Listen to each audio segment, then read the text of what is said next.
lives everywhere else on the YouTubes and Twitch and Facebook. Just give me a second to do that. All right, cool. It started up. Make sure. Yeah, over on YouTube, we're up. All right, cool. Just put this in the chat.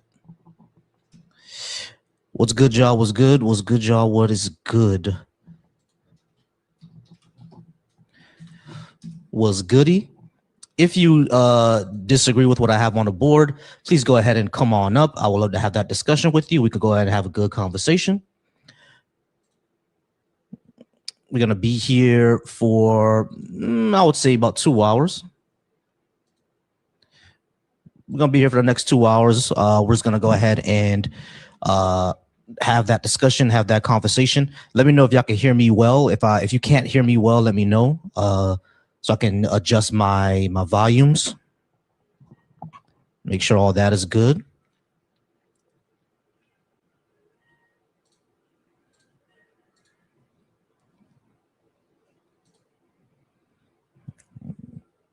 Let me adjust my volumes, make sure that's good. All right, cool. What's good, y'all? Yeah, start liking the live, y'all. I do appreciate y'all for joining today, liking the live today. And once again, if you would like to join, if you would like to come up and have that conversation, definitely go ahead and come on up. Definitely go ahead and come on up if you'd like to come and join in on the conversation. Next week, I'm going to have the phone line back.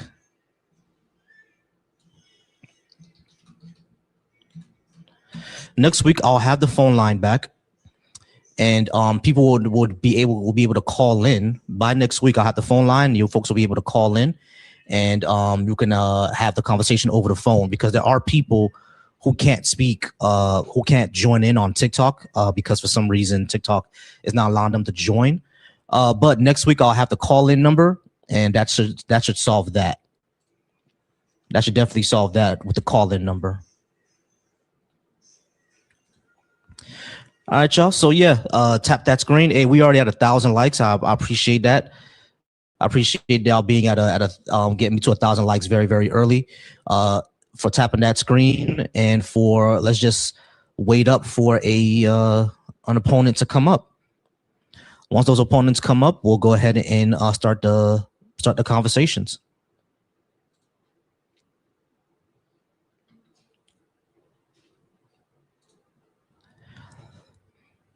My screen is a little bright, ain't it? Let's see. So I could change that.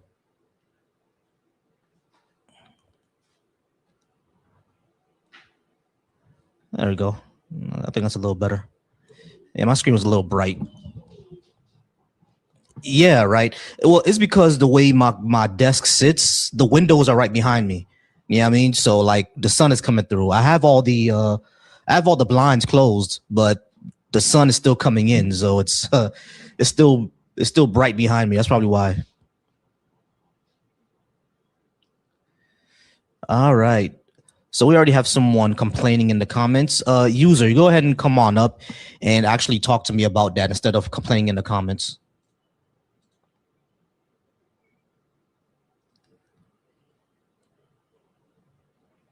All right, Bradley, go ahead and come on up as well. You should we could discuss it.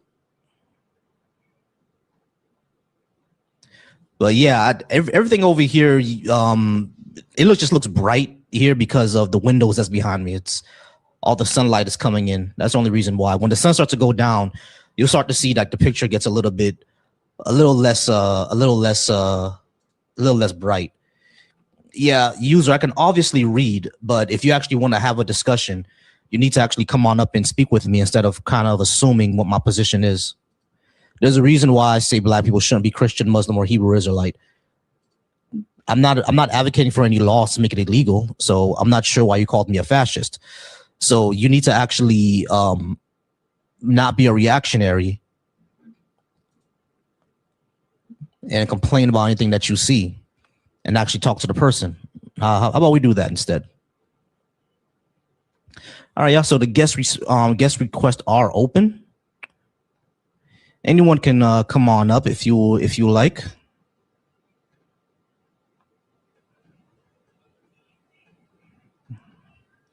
All right, right now I'm on auto accept, so anybody can come on up.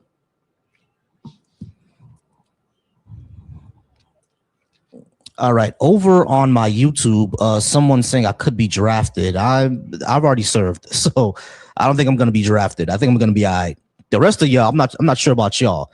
The rest of y'all could be drafted. I don't know about y'all, but me, I think I'm good.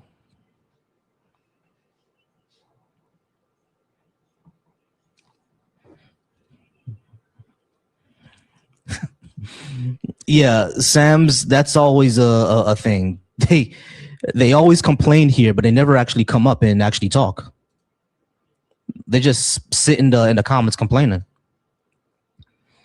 They send the comments and crash out for like 10, 20 minutes or close to an hour and don't actually come up and actually speak to anyone. You know what I mean? Just crash out in the comments, I guess.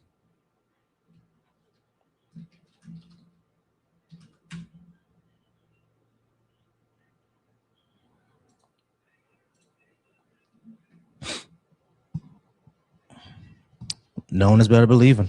Agreed. No one is better than believing. All right, y'all, keep tapping that screen. Keep tapping that screen. BHI is Black Hebrew Israelite for the person who's asking in the comments on Deconstruction Junction. BHI is Black Hebrew Israelite. They're a subsection of Judeo-Christians who think that Black people originally came from the Levant. I don't know why they think that. Because literally nothing in genetics, nothing in anthropology, nothing in basic linguistics would show that. So I'm not sure why they believe that. Yeah, we should be deconstructing from all religions. Yeah, because they think Jesus was Black. True. I think Jesus was Black. Keith, I'm not sure if you know right now, but the United States did just take out the Ayatollah of Iran, the leader of Iran. The United States took him out. The United States and Israel, actually, or I should say, the United States at the behest of Israel took out the Ayatollah, which means that we're close to basically war. I know Iran is probably going to declare war on Israel. We'll see if they declare war on America too. If they can even get to us, I doubt that they could. All right, we do have our first guest up on the board. I have no idea how to say your name. I just see Phobia. How Phobo. Yeah, just say Phobo, bro. What's going on? How you doing? What's going on, Phobo? Are you at least 18? And did you disagree with something I have on the board?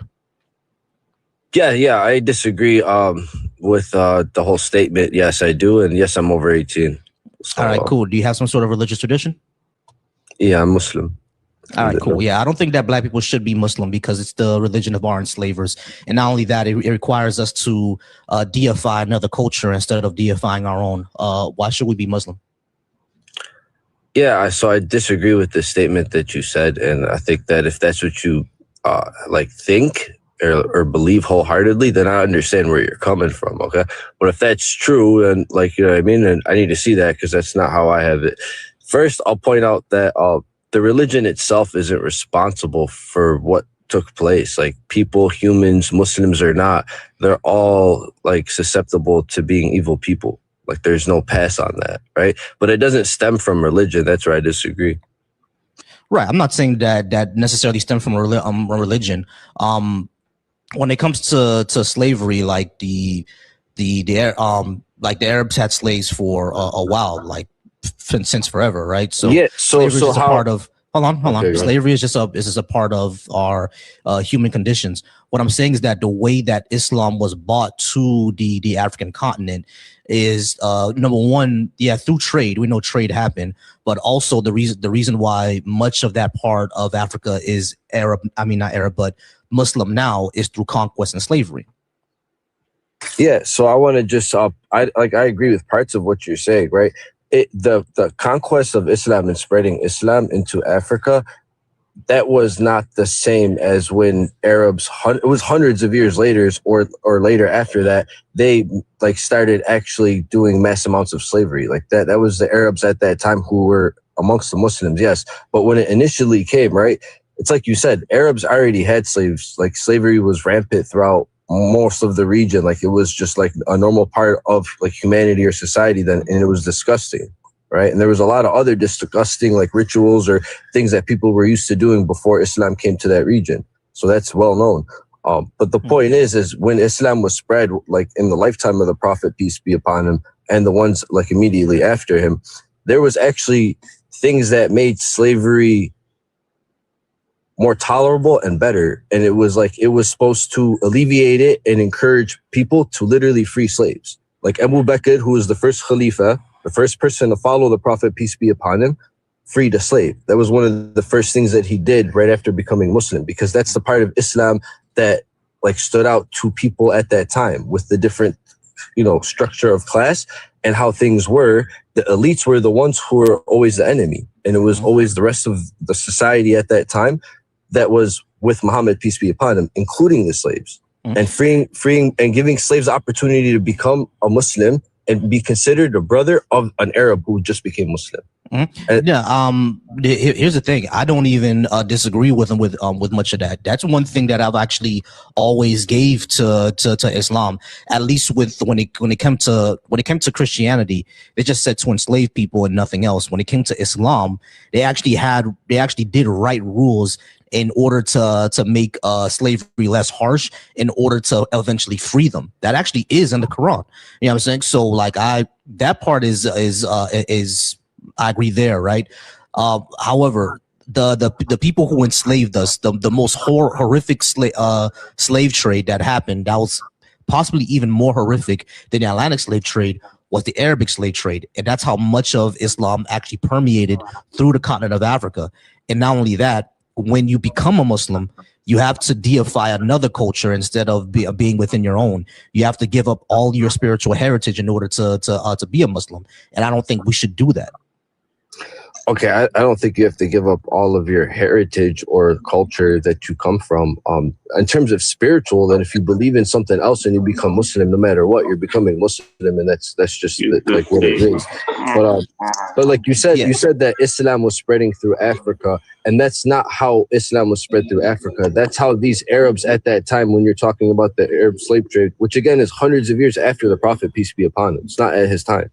Right? Yeah, it's it's about conquer and greedy men. Like their intentions weren't to spread the religion at all. That's not what was going on. Right. No, I get that part, right? That their intention was not to spread the religion. Their intention was to get slaves. I get that part. But I'm saying that's evil. That's evil. But I'm saying that's the way that Islam spread through much of the continent. It was through that conquest. And if that's the case, then I don't think we should be the religion of our enslavers. Nor do I don't think we should give up our spiritual heritage to deify another culture. I don't see a reason for us to do that. I mean, I guess in the sense of like a Muslim or Christian, like they would respond to that by saying salvation is the reason why you would become either of those. It's not even about appealing to any Arabs who did the wrong in the past or any Arabs right now, right? It's about that relationship with you and God and salvation. Okay, cool. Why is the salvation that your culture came up with superior to mine that doesn't really have a concept of salvation? Well, I mean, for one, right, based on everything that I know about Islam and what I believe in, those people who were behind the slave trade at that time, they should be judged and held accountable for that on the day of judgment and not see heaven. Like, and Allah knows the best what's going to happen, but at the end of the day, like people will, have to face the consequences. No, I'm talking about that part. What I'm trying to say is that the salvation concept that culture came up with, why is that the truth? And what my ancestors did, why is that false? Because like that's what religions are. It's basically deifications of culture. So why should I deify a foreigner's culture over my own? Because okay, so like from what we believe, right, it's just like at the time when Islam came, humanity was at a really low point and knowledge wasn't there like it was in the past. And that was around the world. This guy's got an echo if you can mute him. Yeah, give me a second. This guy's got an echo. Okay, I'm gonna have to. So family, I'm gonna have to disconnect you for a second. Go ahead and come back up because you were echoing really bad. Yeah, so like deifying culture in Islam is like that's actually not even permissible, right? It's you're deifying Allah. Allah is basically the one true creator, the God, the one essence, and there's nothing else that we're supposed to ever worship besides Allah. And that's not the culture of Arabs. Like you can have your own culture and be Muslim, but it's just certain cultures today in society are like they're not even like what you're claiming is your heritage and what you in your people were believing in at that time or in the old times. In order to properly read the Quran, do I have to read it in Arabic? Okay, I wouldn't say properly read it, but in order to get the actual experience, the full experience of the Quran, you would have to at least listen to it in Arabic and be patient with every verse that you're listening to. Yeah. Yeah, that's deification of a culture, bro. No, it's not. That's just the language of the book that was revealed from God. It wasn't revealed in multiple languges. That's actually a super interesting point you have about language. Thanks for bringing me up. Gotcha. So, no, hold on, not your point yet. Not your point yet. No, not your turn yet. Give me a second. All right. So yeah, no, I get that, right? I get that it was revealed to some Arabic person, so the book is going to originally be in Arabic. But in order for me to get the full proper understanding, everything like that, it has to be in that language. But if a God is all powerful, that would it wouldn't matter which language it's translated to. I should still be able to receive the proper word, right? Yeah. So like the main points of the Quran, right? That's why I said you could properly understand it in English if you read the right, like translation. Like a more modern translation too, like you could properly understand it in English. That's not the issue. What I was saying is the full experience of it, because the fact that it was in Arabic, like you start to see the way this guy always has an echo, bro. You start to see that there's a linguistic miracle in the Quran, and it wasn't just like put in Arabic for the reason of people understanding it at that time. It was put together in a poetic manner, and it comes across beautifully for a reason. So like you miss that experience in English. That's it. Okay, right. So that's what I mean. That's a deification of that language.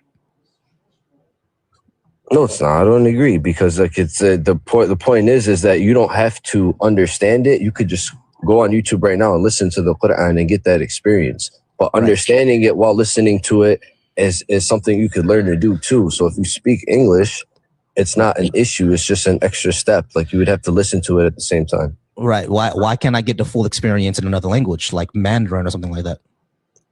Because like what I just said in terms of like the linguistic miracles, like you can't repeat that in every language. You can't make things rhyme the same way that it is, and you can't make it sound the same way that it is in Arabic. It's just not possible.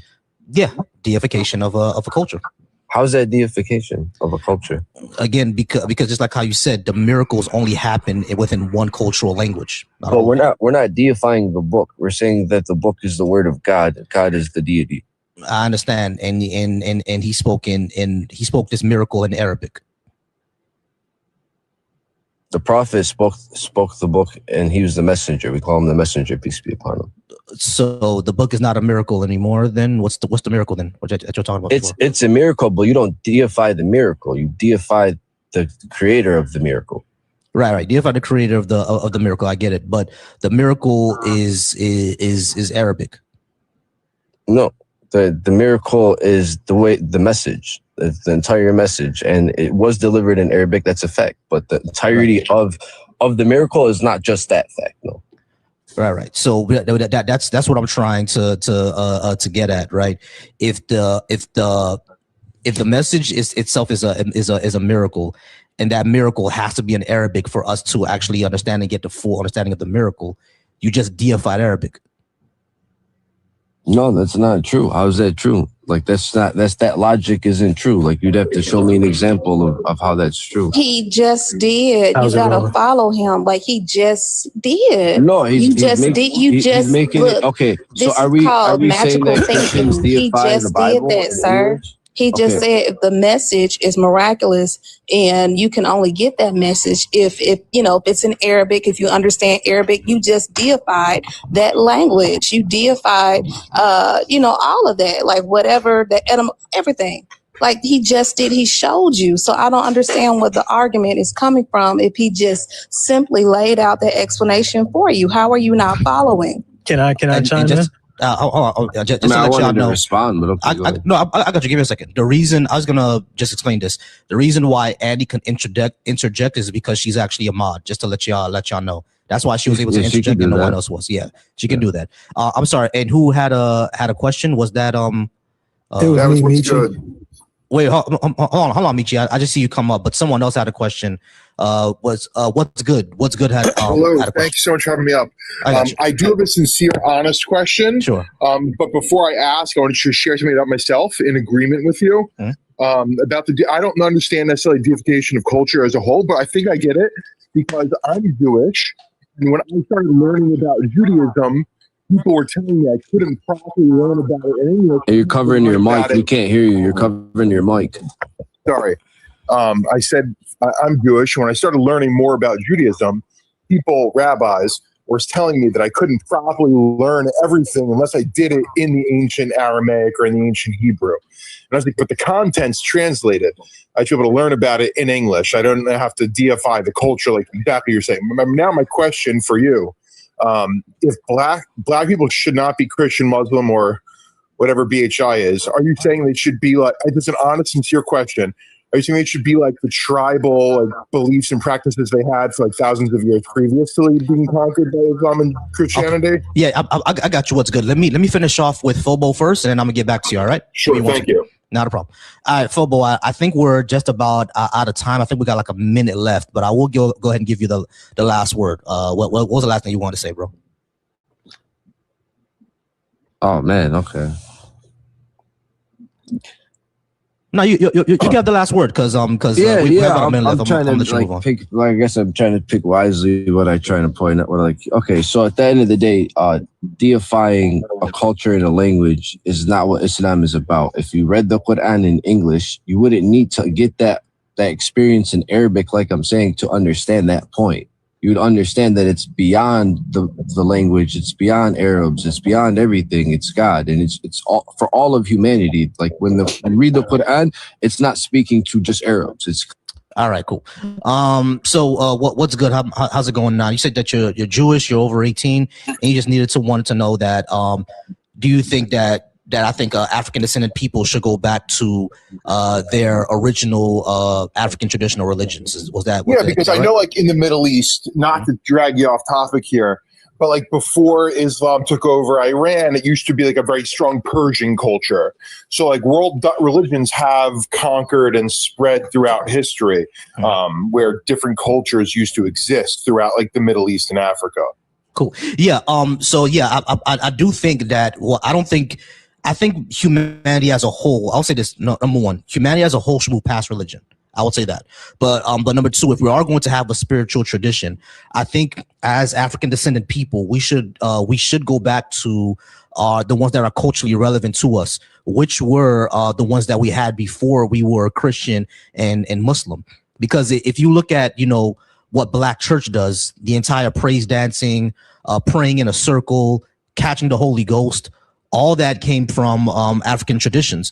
So we've kept up a lot of it, right? We just should go back to it. We don't need these foreign interpretations of spirituality in order to have, either a religious tradition or a spiritual release, et cetera, et cetera. You see what I'm saying? I hear that loud and clear, and I agree with you for your belief and perspective. Mm-hmm. Being Jewish, like my culture doesn't proselytize or try to convert other people. So like we just kind of keep to ourselves. We've always been very insular. Like we don't like try to go out and like conquer civilizations by getting everyone to become Jewish. It's never been done in history. But where Christianity and Islam truly did take over the world by the sword, I can understand I disagree. The feelings where you're saying that like where people may, I don't want to call them witch doctors, but where spirituality and history and legend and belief they had They certainly should be entitled to. But now we're talking, it's like 1,500 years later. There's no real, like, you're just a little bit muffled. You're muffled. Later. Yeah, you're a bit muffled. I'm not sure you can hear. Sorry. That. Yeah, all good. But yeah, I'm not sure if so I don't think you really disagree with me. What's good? I do want to go ahead and get to the discussion. You mind if I go ahead and move on to the next person? No, thanks for having me up. Hey, not a problem. I appreciate you. Go ahead and come on back anytime. All right, appreciate you. All right, guys. Annie, what's going on? I appreciate you being here, y'all. Annie is a mod. Go ahead and tell you to the people who you is, my Annie.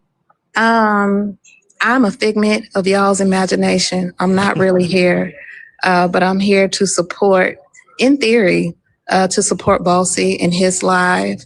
We on this live, on other lives, but particularly on this live, is facts over any fairy tales. If you're going to contribute something, make sure you cite your sources. If it's just fanatical or unbelievable, make sure you cite your stories. We truly don't care, or I don't care about your opinion. I honor facts. So please come with that. No xenophobia, no, none of the isms, no racism, colorism, none of that. We are trying to have good dialogue, discuss things that are relevant to the topic. Don't center yourself. We are trying to discuss things that are relevant to the topic. And the topic is Black people should not be Christian, Muslim, or Black Hebrew Israelites. All right.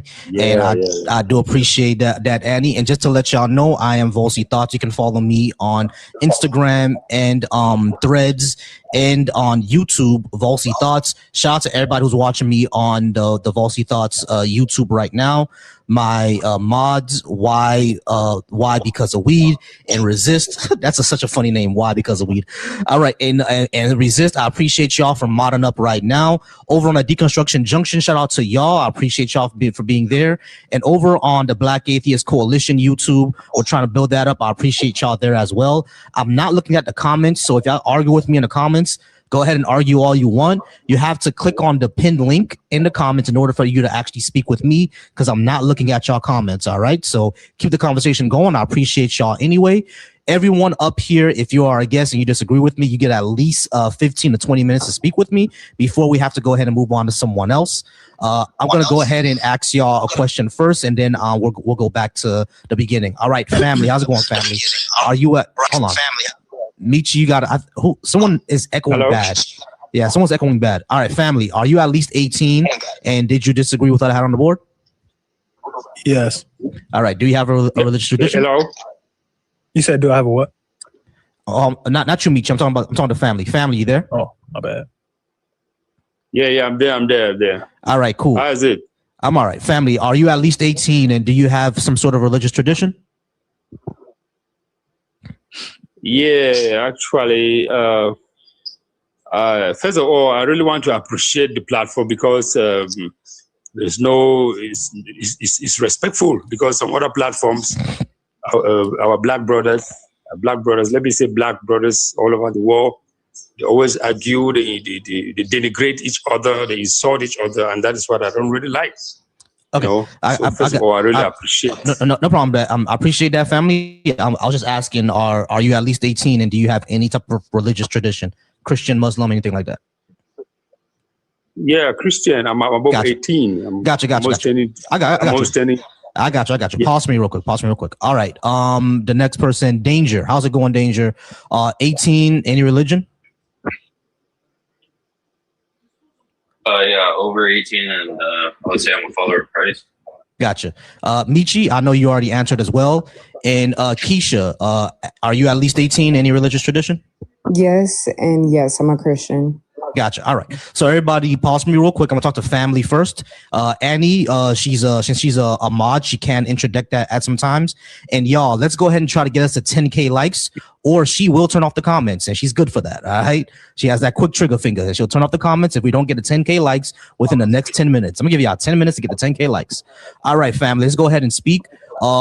It sounds to me that you're from Western Africa. I don't want to stereotype, but let us know where you're from. And I don't think black people should be Christian, specifically because of what is done to the motherland. Like, I would be over there with you right now if it wasn't for Christian colonization. What do you have to say about that, family? Okay, yeah, perfectly. Partly, I will agree, and partly I will disagree. What I would disagree with is what I would disagree with is that some of our own people that are not even religious, they are very terrible to each other. Because when we go back to the time of slavery, our own people too participated in it seriously. And even now that I speak, you come to Africa, to be precisely, I'm from Cameroon. You come here to Africa, you go to a place like South Africa, the xenophobia is so disturbing, because there in South Africa, you see our own brothers, they are not treating our own black brothers. They treat our other black brothers in a very negative way. Meanwhile, when they see the white people that came to the land and stole their land and they are controlling the economy, they do nothing to them. You see, so that to me is something that is shared. Now you go to a place like United States of America, there's some black people that they don't like the other blacks coming from Africa, and some of these people are not even religious people. So to me, I don't think religion is a problem.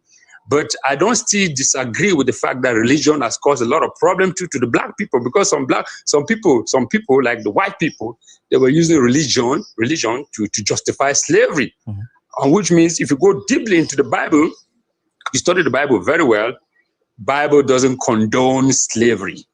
Yeah, the Bible doesn't condone slavery. People were just using it to the negative, in a negative way, because okay. So family, yeah, slow down.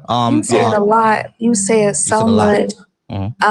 It's disheartening to hear that what you said, but your experience is your experience. Your epistemology is your epistemology. I myself has traveled 2 times around the world. I spent 2 years in Africa, specifically East Africa, Yemen, Djibouti City, Djibouti, Kenya, Tanzania. I was a part of the Navy efforts to win the heart and minds in 2011, 2010, 2012.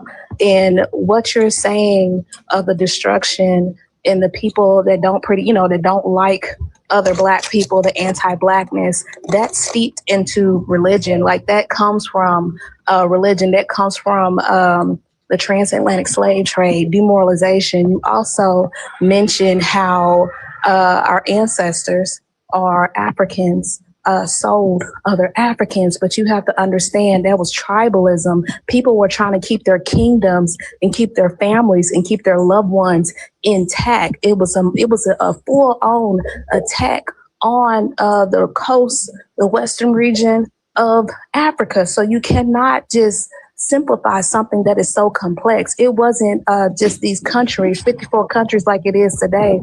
It was separated by tribes, separated by lands, and people had to understand self-preservation. So it wasn't people just, okay, you can have this, you can have that. No, they were prisoners of war. And that's like a lack of education that comes from Christianity. They keep us dumbed down. If we would have never had this, there would have been no reason for any of these, the Portuguese or the Dutch or the British to come in and invade these spaces. We would have still been over there living and thriving. And as you speak on the Black Americans here in the U.S., I'm Black American, there is a lot of misconception, a lot of misunderstanding, a lot of, I don't even say xenophobia, because there is a miseducation, amongst each other. We are more similar than we are apart. I've dealt with it too. A couple weeks ago, a person called me a slave, a person black as me, so it's just like, that comes from not understanding each other and being separated and not understanding the context of these things. The Bible specifically has so many books, scriptures about condoning slavery. That is a farce. That tells me you haven't read it. You haven't read this shit. You are deifying the white people when the white people keep you dumbed down and looking at each other like we the problem. No, they're the problem. This Christianity is the fucking problem. Christianity did all of this. Colonization did all of this. And you know it. With the scramble for Africa, they came in, they sent in missionaries first to demoralize the practice and the traditions of the people. And then when that didn't work, they sent in their guns. You know what I'm saying? So I know this. Yeah, right. So hold on, let me just so fam, hold on. Sorry. Yeah, I got you. All right. So there are 2 main points that you had, that people who aren't religions are also dickheads. which I don't think anybody disagrees with. Yeah, you're right. I've met plenty of white atheists who are racist as shit. Yeah, I mean, so we all know that part, right? Now the thing is that I want to get to the second point that Crystal, or I'm sorry, what Annie was already getting into, was that you said that white people did use religion, but Christianity does not condone slavery. There are like tons of verses, or there are at least two main verses that were used to justify and condone slavery. And not only that, the Christians at that time came up with the dumb verses and the doctrine of discovery, which was by the Catholic Church that said to reduce all pagans, which were at that time black people, to slavery. Yeah, I mean, so the to slavery in order to Christianize Africa. Yeah, I'm saying, so that is something that did happen. You feel me? And because of these reasons, and because basically of everything that Annie said, that's why I believe that black people shouldn't be Christian. You did bring up a little bit about, the little ethnic conflicts that we have in between each other. I get it. I understand. I grew up in Miami. I grew up in a time where Haitian people were extremely denigrated by everybody. It doesn't matter if you were Jamaican, Bahamian, African American, everybody denigrated us. You know what I'm saying? So I get that point of it there, right? But where that comes from, like I was pointing out already, is miseducation and white supremacy. That's where all that comes from. You know what I mean? I'm not mad at those people today because we were all just stupid kids. It all came just from miseducation. You see what I mean? And a lot of that miseducation came from the colonial era. And that colonial era is what really brought in Christianity. You know what I'm saying? So we need to deconstruct all of this, not just white supremacy, but how white supremacy used Christianity and how Christianity even upholds white supremacy, especially in the West. Does all that make sense, family? No, it makes a lot of sense. It makes a lot of sense. That's why I'm saying that, we can have different opinions, and but inside the fact that we have some different opinion, we can learn from each other. Because I, for one, I cannot say that I absolutely know everything that comes to life or slavery. What I cannot say that I know everything. Even with my sister Annie, or what's the name? Yeah, she said some things which really makes a lot of sense. So, but what my point is, to me, as a black man, I think that we should have that mentality of trying to unify ourselves, to empower our own people. And doing that, I don't think the white people can disturb us to do that. We should have that mentality of unifying ourselves. Because to me, if I see any black man, like for example, there was a time I traveled to Botswana, a country near South Africa. Can you imagine that? When I went to the bank one day like that, I saw somebody who was speaking their dialect to me. Then I told him that I don't understand their dialect. Then he said, "Oh, you look like one of us because we are all black." I mean, but my problem is we have some of our brothers who are still into like darkness. They're still into like darkness. They don't want to. When you come from Africa, they say, "Oh, you from Africa." I mean, we don't have that respect for each other. Yes, the white people have contributed a lot too. Yes, I don't deny that. Because we take, for example, like the case of King Leopold. He did terrible things to the people of Congo. Leopold of Belgium, I think you know about that. He did terrible things. He killed millions of people. He killed more than Adolf Hitler. And the white people, because they, to me, I think they are the ones that own the media. They have covered everything. So they're making us to look like we are the devil. But to me, I just want to say that conclusively that it's something that it's a shared something. I don't think we should be blaming only the white people. We take it our own self too and work for ourselves, empower our own people, empower our women. Empower people, empower women. Yeah, family. So yeah, I get that part of it, right? That Hey, at the end of the day, go ahead. It's 79 people in here. Y'all sitting, that's cool, enjoying the dialogue. You got 30 seconds to get to 10K. And that's easy, but y'all come on, tap the screen. Yeah, we are 9.8 I'm putting in verses that you can verify in the comments. You listen to us dialogue, things that you can research, the doomed verses, Pope Nicholas V. Come on, y'all. Like, you obviously entertained, you in here. So tap the screen, support the host. Yeah, I appreciate that. Thank you you ain't so gotta much. support me. I'm AI. I'm a figment of y'all imaginations. But support the host. Appreciate that, Andy. All right, but yeah, family. I do get that part of it, right? That there are things internally within Black people that we have to go ahead and research and repair. Like a lot of the leaders did not follow through with Pan-Africanism. I 100% agree with you there. You know what I mean? They use Pan-Africanism as a scam, essentially.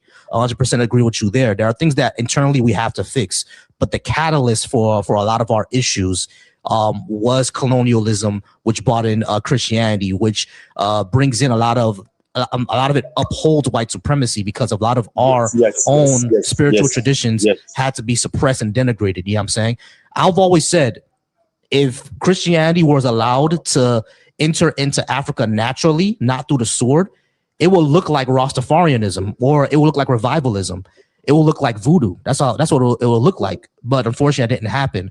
That's why I think we need to learn how to deconstruct it.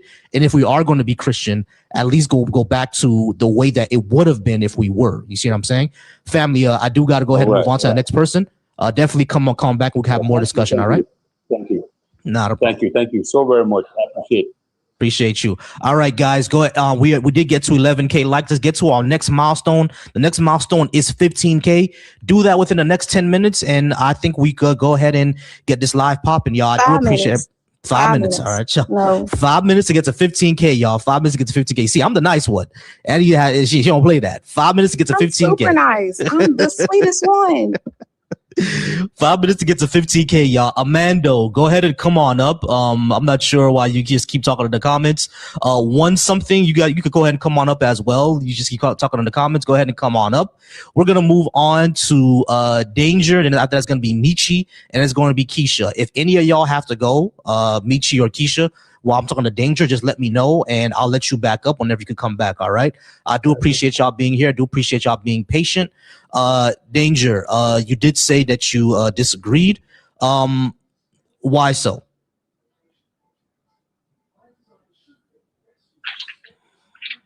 Yeah, just actually, I wanted to ask a question. What does BHI stand for?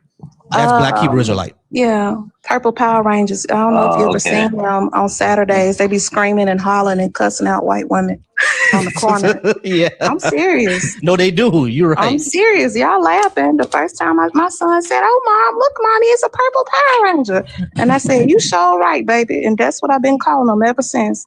And that was 2015, and they've been cussing out white women ever since. Yeah, they stay cussing out white women, bro. It's like Sarah just walking by trying to go to the store, bro. She ain't bothering nobody. They're gonna be crying. I said, "Call the police, damn it! I don't know what else to tell you." She be crying. Come on, Karen, do your stuff. I know you got it in you, but no, they be reducing them to tears. Yeah, man, just doing the most. But all right, Danger, why did you disagree that Black people should not be Christian, Muslim, or Hebrew Israelite? Well, I believe Jesus to be the way, the truth, and the life. I just wanted to share my testimony, kind of, to why I believe. Pause. Yeah. I'm sorry. I know it's gonna come off rude, and I know that you it's gonna come off rude, but we don't do testimony here, so that's not something that we care about. But I understand that you believe that Jesus is the way, truth, and the life, right? That's good and well. I was Christian for at least until I was about 27 to 28. That's something I believe that as well. Now, what proof do we have that this is actually true? And not only that, when it comes to Black people in particular, the reason why we're Christian is because of colonialism and slavery, or at least the reason why most of us are Christian is because of colonialism and slavery. And I don't believe that we should be the religion of our enslavers or our colonizers. See what I mean?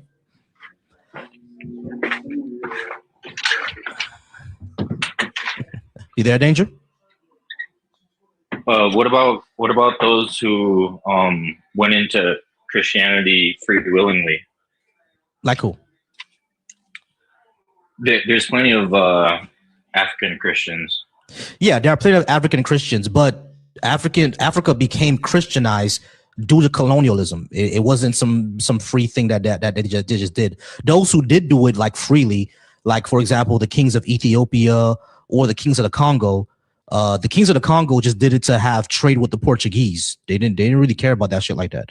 Yeah, I mean, the kings of Nubia, same thing. They did to have trade with the Greeks and the Romans. They didn't really care about that shit like that. You feel me? It was the same thing with the kings of Mali. The Mali Empire was technically a Muslim empire, but Arab explorers who went over to Mali, they all saw that these people were doing they were still doing their traditional practices. They didn't really care about being Muslim like that. It was all for politics. You see what I'm saying?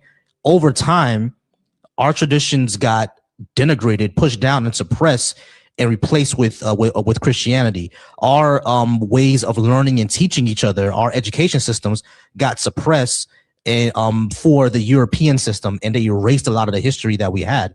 To this day, you'll meet some people who are from Ghana who have no idea what existed before colonialism. They come over to America and then they learn about all the things that existed before colonialism. They really think that Europeans are the ones who bought universities and have no idea that they had universities before the Europeans came.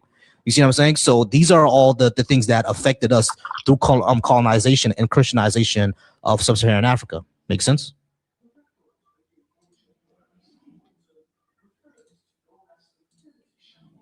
So you're saying they got colonized by who? Europeans, you know, the Dutch, the Portuguese, the British, the French, and that's how Africa got Christianized. Before the 1700s, much of Africa was part of their traditional religion. Once you get to like the late 1800s, early 1900s, that's when you see that majority of Africa is now Christian or Muslim.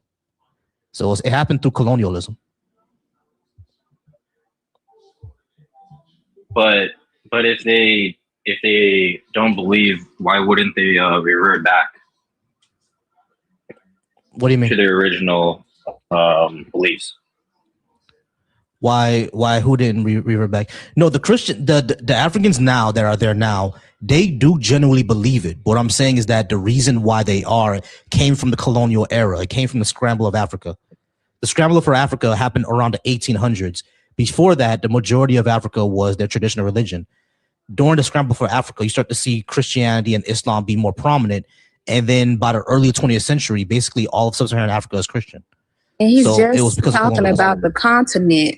Like this is him just talking about the continent. He's not even, diving into the 1400s with the transatlantic slave trade and the stealing of Africans and placing them into Brazil, by Pope Nicholas V. Like this is not a religion that we came into willingly, that, that we just wanted to integrate ourselves with. It was literally forced upon us. And, through each generation, you have fear in your epigenetic settings. Like, if your mama experienced a whole bunch of trauma, your daddy, mama, that might be in you. You might have that. So, yeah, nobody was able to make this decision for themselves because it was brought about through a lot of oppression, bloodshed. I don't know if I can say, well, shit, I cuss all day. Bloodshed, trauma, rape, all these things. So it's like when y'all come on this panel acting clueless, like a quick Google search could tell you this. Like there's so many referrals, there's so many peer-reviewed studies, books that explain all of this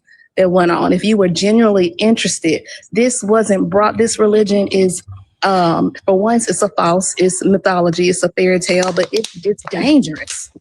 It's still dangerous. The big orange fat bastard in office got us in the war. This is a pro-life party. Got rid of 50 elementary school little girls. You know what I'm saying? Like, but he's a Christian. You know what I'm saying? Like, this shit is dangerous. Like, this doctrine is weird. It's conquering, oppressive. You better do what I tell you to do. I'm gonna come in and take your stuff. That shit's still going on today. Y'all act willfully obtuse. Trump is not a fucking atheist. That man is a Christian. Yeah, Trump is definitely a Christian. But yeah, Danger. Does all that make sense?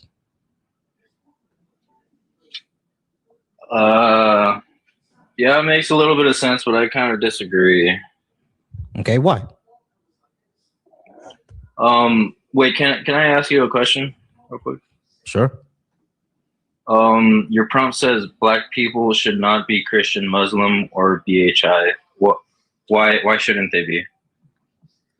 Well, we already went through this. Christianity and Islam are the religion of our enslavers and our colonizers. I don't think we should be the religion of our enslavers and our colonizers. Christianity upholds white supremacy, especially in Africa, even here in America and in the Caribbean. Islam, the Arabic slave trade, is probably the most horrific slave trade that there is. And for Black Hebrew Israelite, it's just stupid. We're not from the Levant. We're not Hebrew. We're Western African. And it inadvertently upholds white supremacy itself. So we shouldn't be any of those things. So what do you believe in, or what do you think Black people should believe in? I think if we should go down two different paths. Number one, if we accept any religion or any spiritual tradition, we should go back to our ancient traditions, the ones that we had before colonialism, because they're more culturally relevant, and they're it doesn't denigrate our spiritual heritage, our cultural heritage, our spirituality, etc. So we should go back to those. Number two, I don't think we necessarily have to be any religion. We need to, humanity as a whole, in my opinion, needs to move past religion.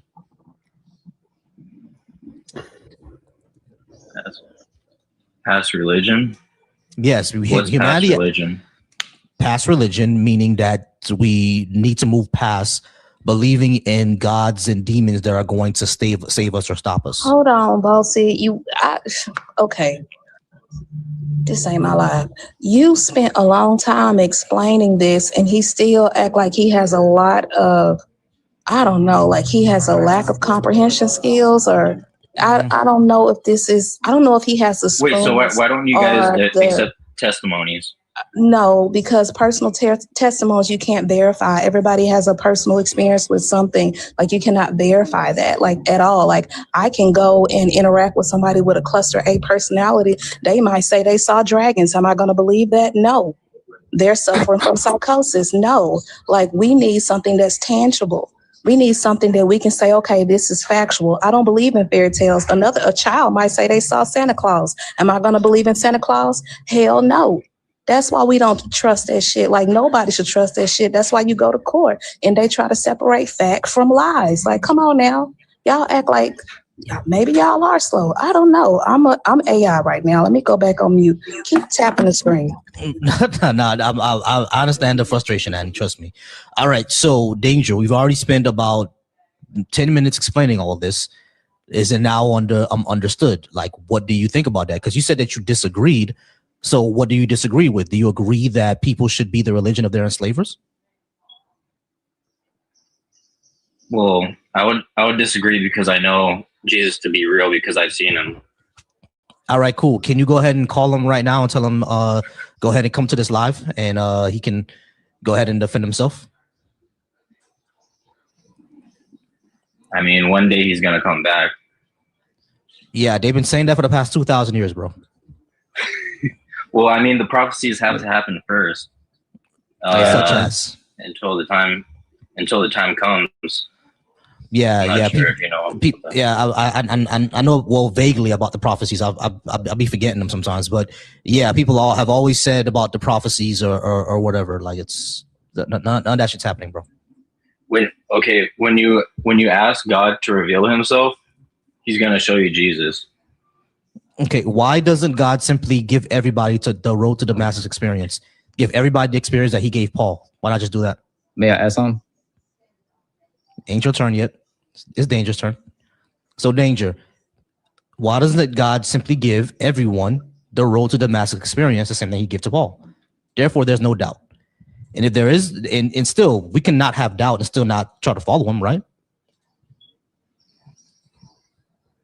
So, wouldn't mess with free will.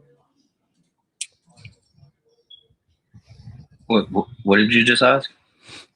I said, why doesn't God simply give everybody the road to Damascus experience, the same thing that Jesus gave to Paul?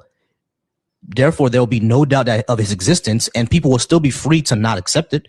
Because I'm telling you right now, if I found out that Jesus is the right one and God is the right one, I'm still not going to worship it. I was not going to have any doubt that it's that's the real one. So it doesn't mess with free will.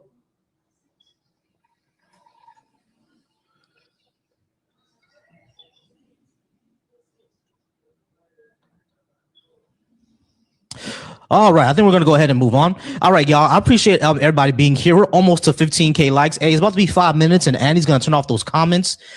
If we don't get to those that 15K, it's right there. We're at the cusp. So go ahead and tap that screen in order for us to get us there. We also have a gift goal. I'm gonna go ahead and pin that to the screen.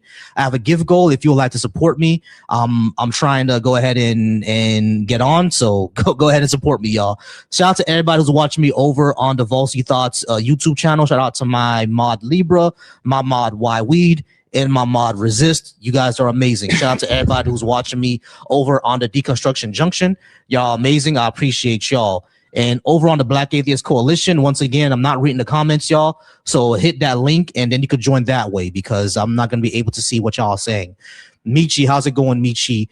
You did say that you were at least 18 and you disagreed with what I had on the board. And you said you were a Christian as well, correct? No, I spoke to you yesterday. I'm Muslim. Oh, you're Muslim. My bad. All right, cool. Yeah, I don't believe that black people should be Muslim either. Why do you think we should? I think we should because Islam gives people a sense of that there's a creator, and I think in the community that's very important. So he's give a sense of that there's a creator. Islam gives people that there's a creator. It gives people a sense that there's a creator out there, and that it gives us legislation on how we should act amongst each other. Why is the sense that there's a creator, why is that important? Because when you know that you have to answer for the things that you do on earth, you move differently. Like, for example, I'm from Chicago and there's a lot of killing. And when you listen to the music, all they're talking about it. Oh, I'm sorry, unaliving for TikTok purposes. I have a small question. You said you're a Muslim? Yes. What?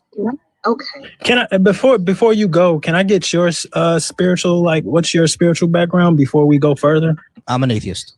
Oh, I'm an atheist. Oh no, okay. You talking to me? Oh, I was talking to you at first, Annie. Yeah. Oh well. First and foremost, I am AI. I'm a figment of your imagination, but I don't believe in that. Like, I don't believe in that. I'm an atheist. I have an absence of belief. I know that shit is fairy tale. And the doctrines in the canon that y'all align yourselves with, they embody and they champion for child great sacrifice, everything. So when y'all come up here lying, saying, or not even lying, you could be, think that this is true. Do you have I believe an example? this doctrine. Yeah, you're a Muslim. From the Quran, do you have an example? Yes, like from the Quran. Do you have a verse? I don't even need a verse. Who is Aisha in the Quran? Like, what, tell me about this story. Like, who is Aisha? How old was she? That's Muhammad's wife, but she's not even mentioned. Okay, but how old was she? The marriage was consummated at 6. How old was she? Can I finish this? Can I finish? You said the marriage was consummated when? At 6, and it was okay. The marriage. Yeah. They got married at 6, and the marriage was consummated at 9. At 9. Okay, so you believe in PDF? No, I don't. So why This is the thing. What's the thing? See, in 2020, listen, you're not letting me finish, man. Everybody pause. Michi, I want to go ahead and go back to the first thing you were talking about, right? Because you said it gives people a sense of that there's a creator, and if there is a sense of creator, you'll answer for things that you do in this world. I don't think that's necessary, right? Because I don't believe there's a creator, and I'm still responsible, and I still don't want to hurt anybody else, right?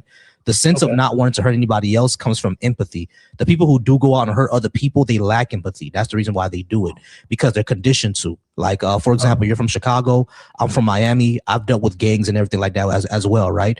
The reason why these gang members don't really care about, shooting anybody else, shooting baby mamas and stuff like that is because, again, they lack empathy. They don't see those people as human.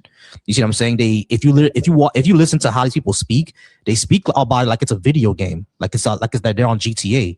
They talk about racking up bodies and getting stars and shit like that. That they lack empathy, and that's where it comes from.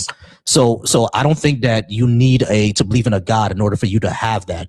You just have to be educated and in a certain environment that encourages it. The second thing that I would say where Annie is coming from is that when Annie said that your religion allows or even condones child SA, she's talking about the fact that your prophet consummated a marriage with a 9-year-old. That's child SA. I understand that we're in 2026 now, and that was accepted back then. But at the end of the day, we can still look back at on the lens of history and see that what our ancient people were doing was horrific.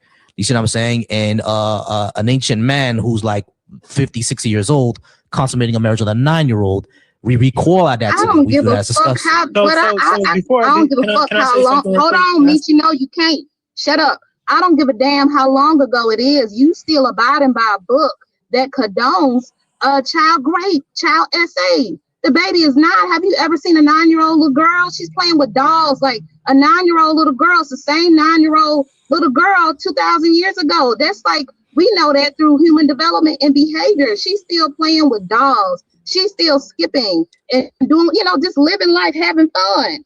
Have somebody go into her, your prophet Muhammad, the third and youngest wife, and acting like that's such a great thing. She was 6 when they got married, and she was 9 when they consummated the marriage. This shit's disgusting, and you want somebody to abide by that shit, or it gives us rules to follow. You talking about the unalivings. Hell, if I've known a person, a 50-year-old man, 54-year-old man, rape the 9-year-old girl, I'm gonna be one of the people who unaliving people. Like you said, like that shit's gross. It's disgusting. All right. That's crazy. I believe people like that should be unalived. Myself as well. All right, pause real quick, Michi. I'm gonna allow you to answer, Michi. I promise. Just give me a second. I need to go ahead. I got you. I'm gonna put the time on the clock for you because I don't want to take up too much of your time. All right. Before, not to cut you off, but I came here to talk to you because you're the person that I was speaking to yesterday. Mm-hmm. Annie, from what I'm getting at, is very disrespectful. She's not capable of having a mature dialogue. She is bitch. You like a child molester. She just called me you abide by a child molester. Gotcha. Pause. I got you. I sure did. I'm 28 years old, by the way. How old is she? Okay. I don't know. Tell you the truth. Like I've never asked because I was raised. I was raised. I'm fucking AI. I'm 2 years old, as far as you know. Everybody pause. Everybody pause. Everybody pause. You have no class. This is probably the most play you get. You gotta look at little girls. All right. You gotta look at little girls. That's why you mad. Twice my age, and you don't know how to act. You're twice my age. You are twice my age. Guys. That's why you mad. I can drop you. That's what I can do, bitch. Annie, give me one second. Give me one second. I'm sorry, y'all. Give me 1 second. Give me 1 second. All right. Yeah, tap the screen, y'all. I'm sorry. No, I'm not sorry. He a stinking ass bitch, but I ain't sorry. Tap the screen. Wait, y'all. Bitch. What are you talking about? You ain't got no class. Chill. Everybody chill. All right. I got you. No, I can drop your bitch ass. How about that? Go to the Annie, give me a second. Annie. I bet y'all can do that, bitch. Annie, give me a second. Annie, please, give me a second. Thinking about an elementary school Annie, you gotta get her under control. Annie. Stinking ass bitch. Ain't nobody get me under control. Y'all chill. You ain't never seen no Annie. Acting like one. Y'all chill. Acting like one. Girls. You talk about Prophet Muhammad, fucking a 9-year-old, you stinking ass bitch. Can't nobody get me under control. No class. All right. You do not know how to act. You all right. So everybody mute up real quick. You are probably 40 Everybody mute up real quick. It's sad. Hey, y'all. For seriously. We got to take it down a notch. You control this bitch. We got to take it down a notch. Take it down a notch. Your mama's a bitch. Your man is a bitch. Annie, it's gonna get taken down. We're gonna get a live. And now you're a bitch in the comments. Annie, the live could get taken down. Let's take it down a notch, y'all. Let's take it down a notch, please. Because the live could get taken down. Let's take it down a notch. That went up real quick. Let's bring it back down just a bit. All right. So, Meech, I understand that you were offended by being called a bitch. I got you. Annie is very, very offended that you worship someone who had relations with a 9-year-old, right? So we're all very highly offended here. I'm highly offended by that as well, all right? I don't want to follow that. That's why it got to this stage, all right? But let's try to take it down a notch. All right? Are we good? Let's go try to take it down a notch. Let's try to discuss this rationally, all right? So, Meech, we're kind of grossed out, not even kind of, we are very grossed out about the prophet consummating with a 9-year-old. All right. And that's one of the reasons why we don't follow it. Also, one of the reasons we don't follow it is because it's the religion of our enslavers. You got me there? So those are the two reasons. Can you understand why someone like Annie would go up for someone who would take up for somebody like that? Do you understand? Like, yes. So go ahead. So before I speak, I disagree with you, but you see how I'm able to disagree with you in a respectful manner? Like, I'm not going to call you out your name. I'm not going to disrespect you. That's all I ask. Nothing respectful about fucking little girls, you nasty ass man. That's why I'm not. People deserve to be loud like this. That's again, you just need to shut the fuck up for real. Like, I'm talking to Volcy right now. You have no class. I don't give a fuck. I don't care. Shut up. It's disgusting. That's why we have shit like Epstein files. Y'all want to play pitter patter and be all cool with motherfuckers who are like this. Get rid of her. It's disgusting. Nobody's going to get rid of me. I can get rid of you. It's disgusting. It's weird. That shit is disgusting. Oh, she giving black women a bad name. Okay, that's cool. That's cool. I love that. I love that for me because I'm always going to be loud. No class, such a bitch. And I bet you're single too. Are you single? Volcy and leave her alone. Going to talk be to loud. Volcy and leave her alone. Like, what are you doing? You're right. Yeah, you're right, Keisha. What are you doing? I can't because every time I speak, she cuts in. All right, but Michi, the reason why is because you slighted her. So just talk to me. All right, Michi, be in the fucking comments. Go to an elementary school and get your, let them folks deal with that. They're gonna fucking cut you up in Chicago because you're nasty as shit. It's disgusting. It's disgusting. You're disgusting. I don't give a fuck what anybody say in the comments. That shit is nasty. Hide your kids, hide your wife. There's people like him, Michi, walking around talking about the Prophet Muhammad is great for fucking a 9-year-old. Y'all, that shit's nasty. Give a fuck what y'all say. Need to be on somebody's watch list. Nasty ass people. All right, y'all. I think y'all could disagree without being disrespectful to each other. Man, hell no. Not when it comes to children. Fuck you. So, social, give me. Yeah, social, give me a second. I got you, social. Give me a second. All right. So Keisha was next. Let me just go around the table real quick, and we're gonna get to everybody, right? I promise we're gonna get to everybody. King, I've spoken to you before, so I know your age and your position. Peony, are you still there? Sisto, you still there, Sisto? There you are. Sisto, can I get your age and do you have any type of religious tradition? Hey everyone, I'm 31. Mm-hmm. And what's the other question? Do you have any type of religious belief or tradition? No, I wouldn't say I have any belief in religion. Okay, cool. Gotcha. Pause me real quick. Marcus, how about you? At least 18, and do you have any type of religious tradition? Well, first of all, thank you. And thank you again for having me on here. Believe it or not, may not look it, but I'm 63 years old. And I'm here out of curiosity. I'm 63. I got you. Hey, y'all, put W's in the chats for Marcus because I really thought he was around my age. I thought you were like 37. He said he's 63. Y'all, W's in the chat for Marcus. Yes, yeah, I won't look like that when I'm 60. Well, you gotta give us your secret. You gotta give us your secret. Yeah, and I respect any black man that come on here and affirming themselves because the world teaches us to stay humble or you shouldn't think anything like that's cool. Believe it or not, I'm 60. I like that. Big up yourself. Yeah, definitely big up yourself. W, Marcus. All right, so Marcus, stay on mute for me real quick. We'll definitely get back to you. All right, give me 1 second. Okay, you bet. All right. Bokam, Bachman. I'm sorry, I cannot say that name. Don't with the yellow screen. How do I say your name? Use phonetics. Bakuman. Bakuman. There we go. All right. Age and do you have any type of religious tradition? I'm over 18 and I'm a deconstructed Christian. Gotcha. Appreciate it. Stay on mute for me real quick. Brad, how about you? For me, I grew up Christian, but I'm slowly I'm slowly starting to wake up because Gotcha. First of all, I'm 19. You know, been in the church all my life. Brett, just watch me real quick. Oh, okay. Okay. Cool. And social. You're the last one on the board. Are at least 18 and any type of religion? I'm 58 years old. I do not believe in religion.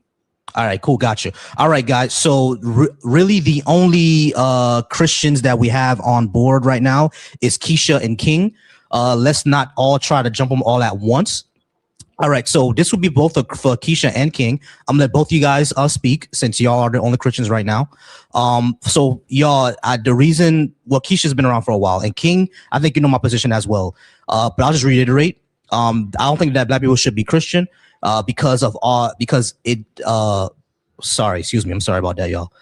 I do not believe black people should be Christian. Because it's a religion of our colonizers and our enslavers. Number two, we have no reason to believe that is true. We have no evidence of that. And number three, a lot of it upholds white supremacy, at least the way that it operates over here in our society in the West. So that's why I don't think so. So either Keisha or King can go ahead and respond to any of those points. You can, because you've been around for a while. Because I've been waiting for a minute, so let me go first, please. So I'm arguing from a Black liberation theology standpoint. I believe that while Christianity, yes, you're right, it was introduced to us by violent means. It was the only way that we would be able to hold on to some of our African traditional spiritual practices when we came over to the West.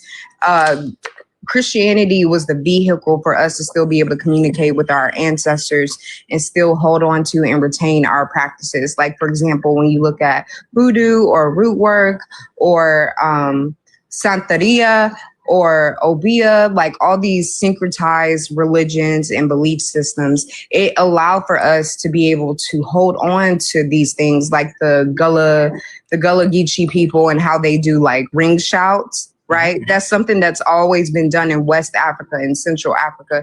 And it just traveled with us in the United States. They're calling on a different God, a different people, but it's all the same. Okay. Yeah, I actually have no beef with Black liberation theology. That's actually my favorite form of Christianity. And like I've always said, if Christianity was allowed to take root into Africa like naturally, it will look like Rastafarianism or revivalism or even Black liberation theology. So like I don't have any beef with that, right? The only thing that I would say is that you are correct that was used as a way for like maybe survival, to keep the Christian traditions alive. Basically, for survival, you had to synchronize a lot. But then if that's the case, we have voodoo and Obia, just like how you said, which are synchronized. So does Black liberation theology still look like that? Or is it still Jesus as our Lord and personal Savior? So it can be both. Why not both? Because here's the thing. Hoodoo doesn't necessarily affirm that there is any other God. It just uses like roots and traditional medicine in order to heal. So it's not a thing of like, oh, you're serving two masters or you're wayward or whatever. So my whole argument is that atheism, Black people just straight up rejecting God would not have allowed for us to retain our religious practices. So I believe that Christianity and also Islam, because Islam does have some derivatives.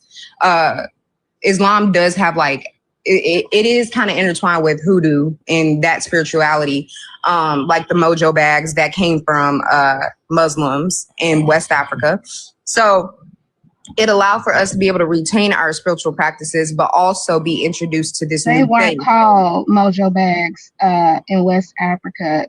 That wasn't there. I disagree with what you're saying wholeheartedly. And I'm going to say this, because if it wasn't for Christianity being forced on our ancestry, we could still retain our spiritual practices in our collective homelands. Like we had to implement syncretism because we had to worship and practice and try to retain some of our ancestral practices in secret, because if we did it out loud, we would be beheaded or something would happen to us. We would have our tongues cut out. So Christianity didn't save us from shit. It kept us in fear.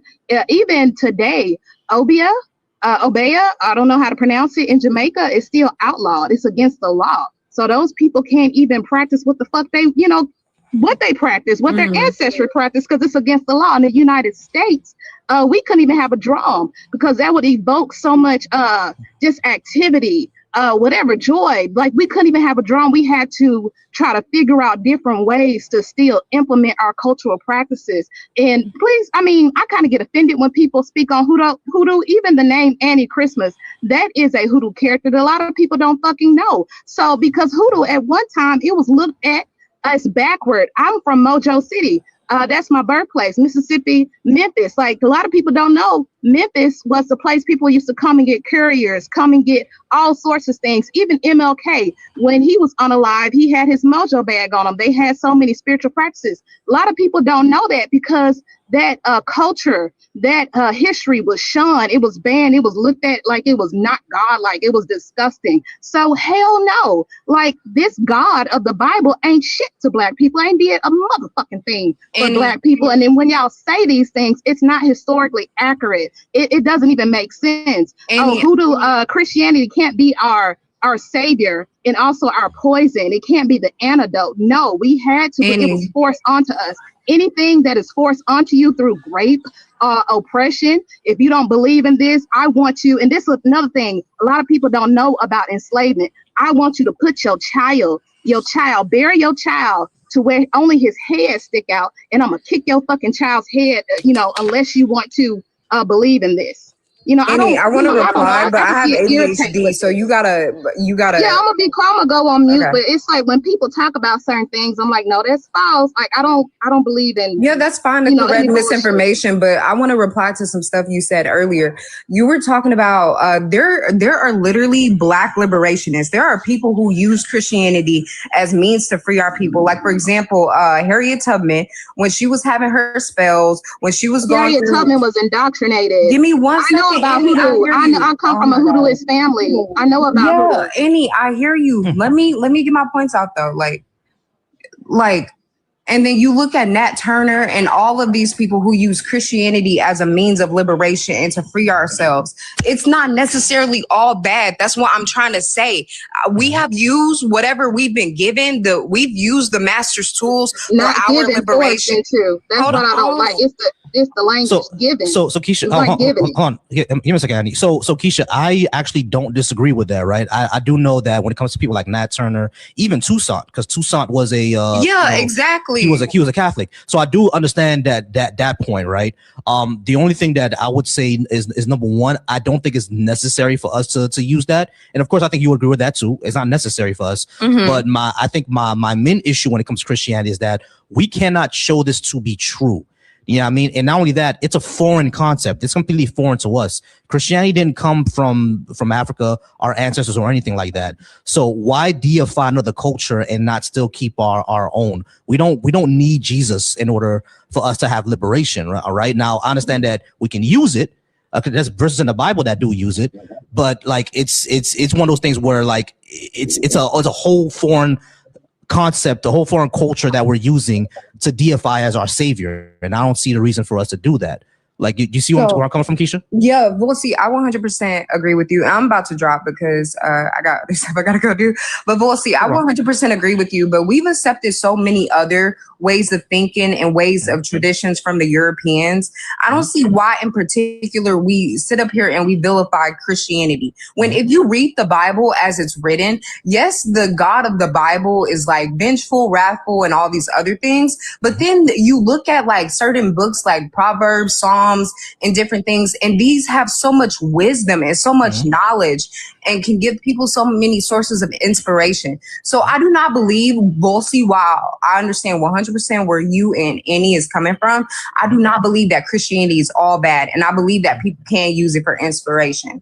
But yeah, that's all I want to say. I have a question, Keisha. No, hold on. I want you to tell your Christian counterparts, the Triple K, that please go to them and tell them that. Go to the Capitol in Washington and tell that fat orange bastard that's talking about sacrificing people's kids and he's a Christian and shit. Go tell that motherfucker that. Don't Trump tell never us that. identified Don't tell as us. No, Christian. please. Okay, well, the people who believe in the Bible, go tell the Triple K that.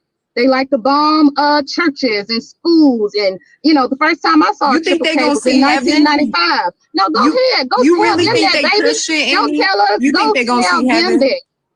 You think they gonna see it's heaven? not real. It's not, none of that Christian? shit is real. That's the thing. That shit ain't real. That's what y'all fucking mind is so warped. One thing I want to say, real. I agree with you. Annie, why are you It's so not mad? real. But Annie, go why are sit. you It's not, sitting and I up? have a lot to be mad about, baby. Annie, I got a lot to be mad about. Too much. Everybody pause. Too much at the same time. All right, so I'm Marcus has something to say. Keisha, I got you. Only last thing I would say is that I do agree that Psalms and Proverbs, all that can still be used. I've even as an atheist, right, when I see that my sister is down having a hard time in college because she's in a master's program for dentistry. Like when she's having a hard time, I even call her up and say, hey, remember David and Goliath? Your Goliath right now is, microbiology. So cut its head off. You know what I'm saying? You can still use it like that. That's what I'm trying to say, Keisha. So I do get that part. I get that we can still use it. I just don't feel that it's that is necessary or that we should deify another culture. But you understood where I'm coming from, and I get what you're coming from. Volcy. So thank you. Bye, y'all. Well, hold on. Marcus had a question for you. Marcus, can you ask her? No, I don't have a question for her.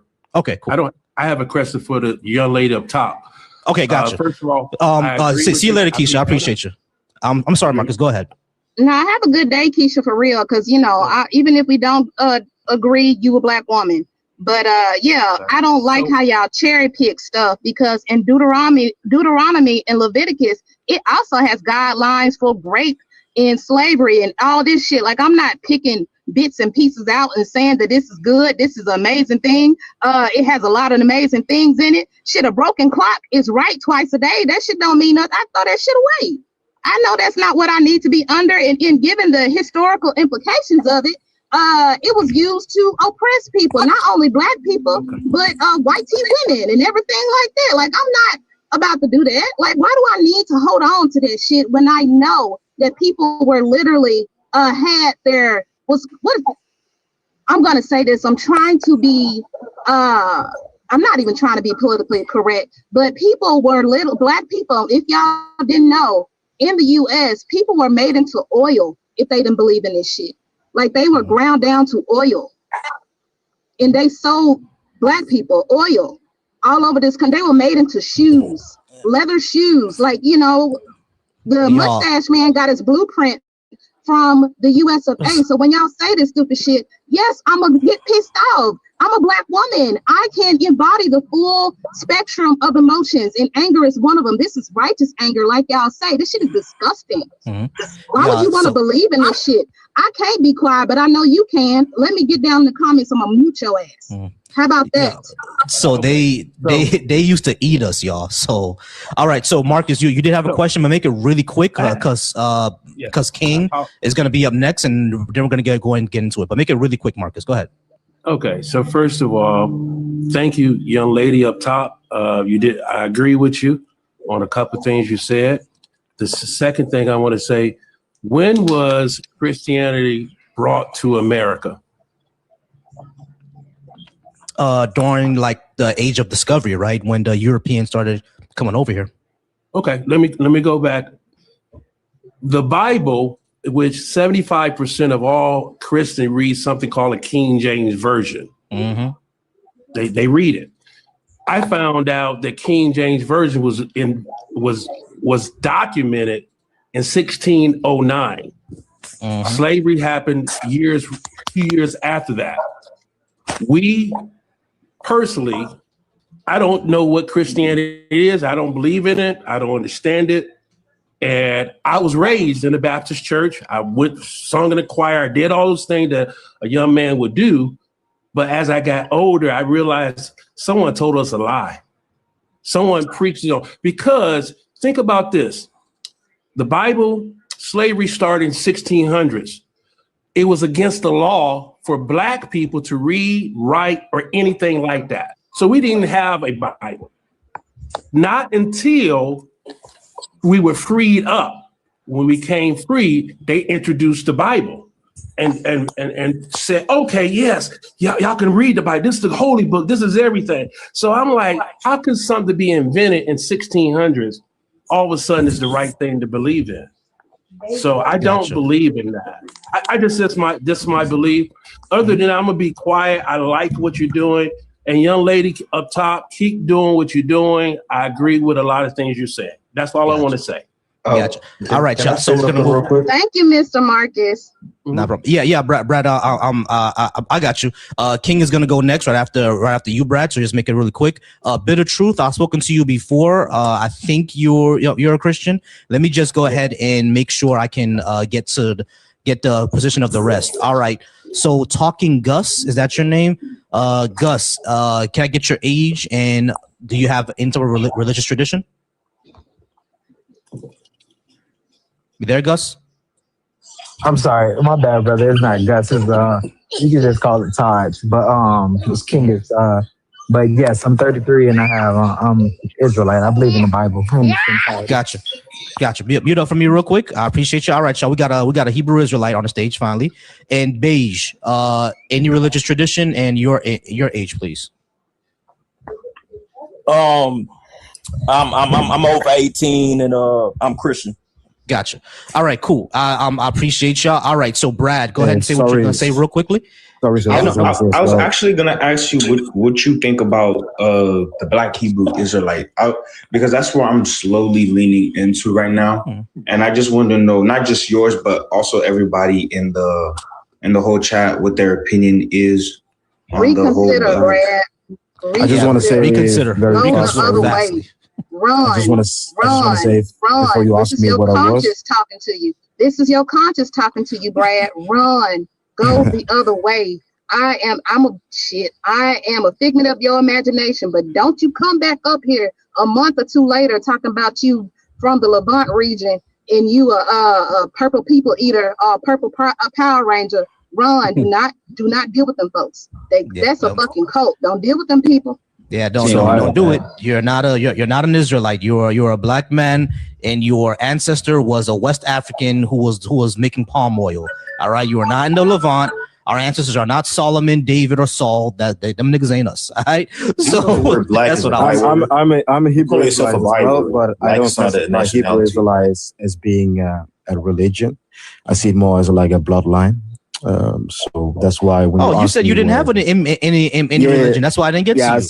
Yeah, sorry. No, that's because I see Hebrew Israelites as a bloodline instead of a religion. So that's what I was about to say too. I it wasn't more of like a religion, but like a little bit. It kind of made a little sense because it said something about Deuteronomy, the blessings and the curses and all that stuff, and most of the curses that were talked about in the Bible, like they seem to align with us, right? They seem to align with us, so that's why I slowly started. But it also, I got you, but it also aligned to the people who were living back then, and we were not those people who were living back then. Our ancestors from Western Africa.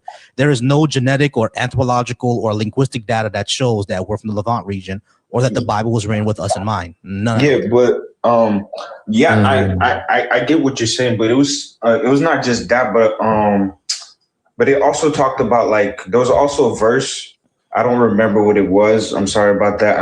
I think I'm going to look it up. But it says something about being scattered. I got you. Here's the thing. You actually have to believe that's true in order for you to accept that, or you have to actually accept that the Bible is not a historical fiction or just a complete history book, which is not. So why would we accept that this is talking about us when it may not be? Because the people who are also scattered were the Israelites. The Israelites were also scattered after the Roman occupation. Yeah. And and I agree. Yes. It was like after the it was like during the Roman occupation, like you said, and then they scattered. But like most of the Hebrew Israelites, they believe that after the Roman occupation, they fled down to Africa and started intermarrying with the Western Africa and all that stuff. And then they were brought over here to America as slaves and stuff.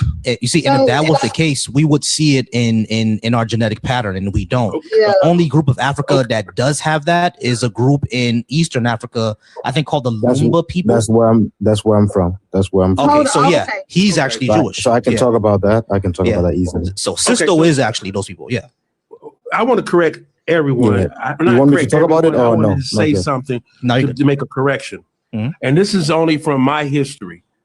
My great-great-great-grandmother said something who was born in the 1800s, said we need to figure out how to get our land back.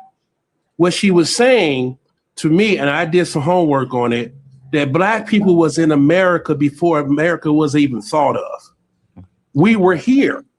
So when we say we go back there, we weren't, my ancestors, as far as I can go, were always in America in the 1400s, 1500s. Right. What happened was when white America came to America, we were farmers. We had everything ourselves. They took it away from us and enslaved us while we were here. The facts is this: if thousands and thousands of boats came from Africa over here, where are the boats at? Where you can't find them. I actually Hold on, everybody pause. Oh my God. Hold on. Stop. Hold on, wait. Everybody stop. Look, y'all. The boats were made of wood. They're not around anymore because they rotted away or they got repurposed. That's why we don't see them. But you can still see a few. We still have a few of them in museums. That's number one. Number two, if black people were on this continent before anybody else, it would show up in our genetic patterns. It doesn't. Brother. It doesn't. Not only that, there is no anthropological or linguistic evidence of this being the case. Did you ever heard of smallpox? Yes, I've heard of smallpox. Do you know what that was? I know what it was. As a matter of fact, it was Africans. I got the smallpox vaccine. Like, look, y'all. It was. Hold on, wait, Marcus, hold on. Everybody chill. It was Africans who actually taught Europeans how to inoculate themselves against smallpox. We all know what that was. What I'm saying is that there is no linguistic, anthropological, or genetic evidence that us here, West African descent, were on the continent before all the Europeans. I'm not saying that Western Africans couldn't be seafaring. That's wrong. We were already. Okay, I go to my grandparents. I go back to the 1600s. Marcus, what's the DNA evidence? What's the DNA evidence? What is the DNA evidence? Do we have any of that? What DNA you need? Hold on. Your grandparents could be wrong. Hold on, everybody. That's what I'm saying. Go ahead. How you know they could be wrong though? Hold on, Brad. Hold on. Look, y'all fighting a lot of identity crises. I don't even think most Black Hebrew Israelites know what the Levant region is. I think Black Americans, we've been reclassified as Negro color, all these things. We know about the intermingling of things. This is y'all. Are y'all ashamed to be African or something? Like, I mean, we are.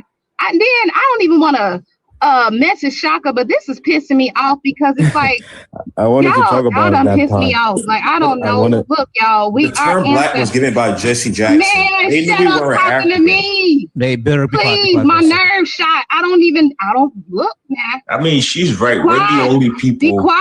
Be quiet. Shh. What is wrong with being African or having your ancestors are, African? I know we have a lot of admixtures. I have that, myself, but it's just like, essentially our ancestors was trafficked from West Africa. There's billions and billions and billions of people there. Like, I don't understand why y'all want to do all this, separatism. That's the word, because it's just like, y'all need to understand. I just said, okay, then. From the 1600s, I traced my whole family was born here in America. They were born. My grandmother, great, all the way back. Yeah. I can. Now after that, I don't know.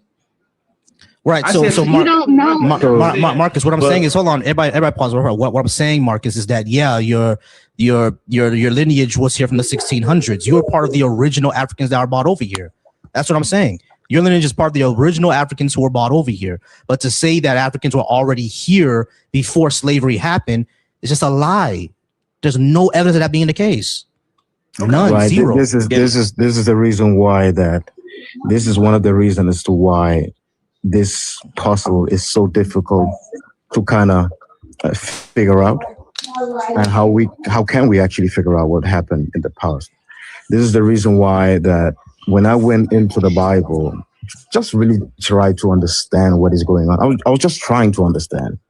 And I look at the people and the behavior and even some of the curses. I was like, is this some of my people? I saw some similarities. I'm not going to lie. Because I do hang around my people. And I ask myself, why is it that we find ourselves as a collective, not individually? We can have individual success and so on, but I'm talking more as a collective. Why is it that we are suffering the way we are suffering? And I saw a link between the Bible and the curses, obviously also the blessings. There's a lot of blessing going on as well in the Bible. But the curses was very understandable when I look at the people that I'm coming from. And that led me to Christianity, because Christianity as a whole haven't done anything good for us as a people. Actually, it has done the exact opposite. And hence why I see that Christianity in itself is not the very thing that is going to give us power as a unity or as a collective. Now, if you look into the Tanakh, I'm talking about the Old Testament, there's a lot going on, obviously. We can all agree on that. But one thing I was paying a lot attention to is the fact that what does it take, according to the Bible, not according to me or any of you, just according to the Old Testament, what does it take to be blessed according to the word of the Old Testament? And according to the Old Testament, it is to follow the Torah. That's according to the Old Testament. And I ask myself, what would happen if we, Black people, Africans, did follow the Torah as it was been given to us in the Old Testament? Would it be a completely different scenario we will be in? I'm not sure. Maybe. All right, we have to go ahead and keep the conversation moving, y'all. All right, we're at King. King, we don't believe that Black people should be Christian. Why do you think we should be? Yeah, I hopped in because I was trying to address the guy that you had in earlier. We were talking about like slavery. Yeah, I was just trying to address that. All right, what did you want to address? All right, so with slavery, the European trade. What? No, I'm talking about the European trade. Yeah, the Atlantic slave trade. What about it? Yeah, so between the 15th to 17th century, when they created racism, that was in preparation for slavery. But prior before that, Christianity already existed. Yeah. Yeah, Ethiopia was already one of the first Christian countries that was already in the 4th century. Let me shut up. I've been quiet. I've exercised patience. Y'all coming up here with a lot of misinformation. There's somebody who's There's somebody who's a pretendian. There's people think they from Turkey and Syria, the Levant region. Like y'all doing a lot. Like y'all, my nerves are shot, Volcy. Like they doing a lot. Hold on. So King, I'm trying to hear me out. So King, I need you to actually get to get to your point. Yeah, Ethiopia was those kingdoms were one of the first to adopt Christianity. So what?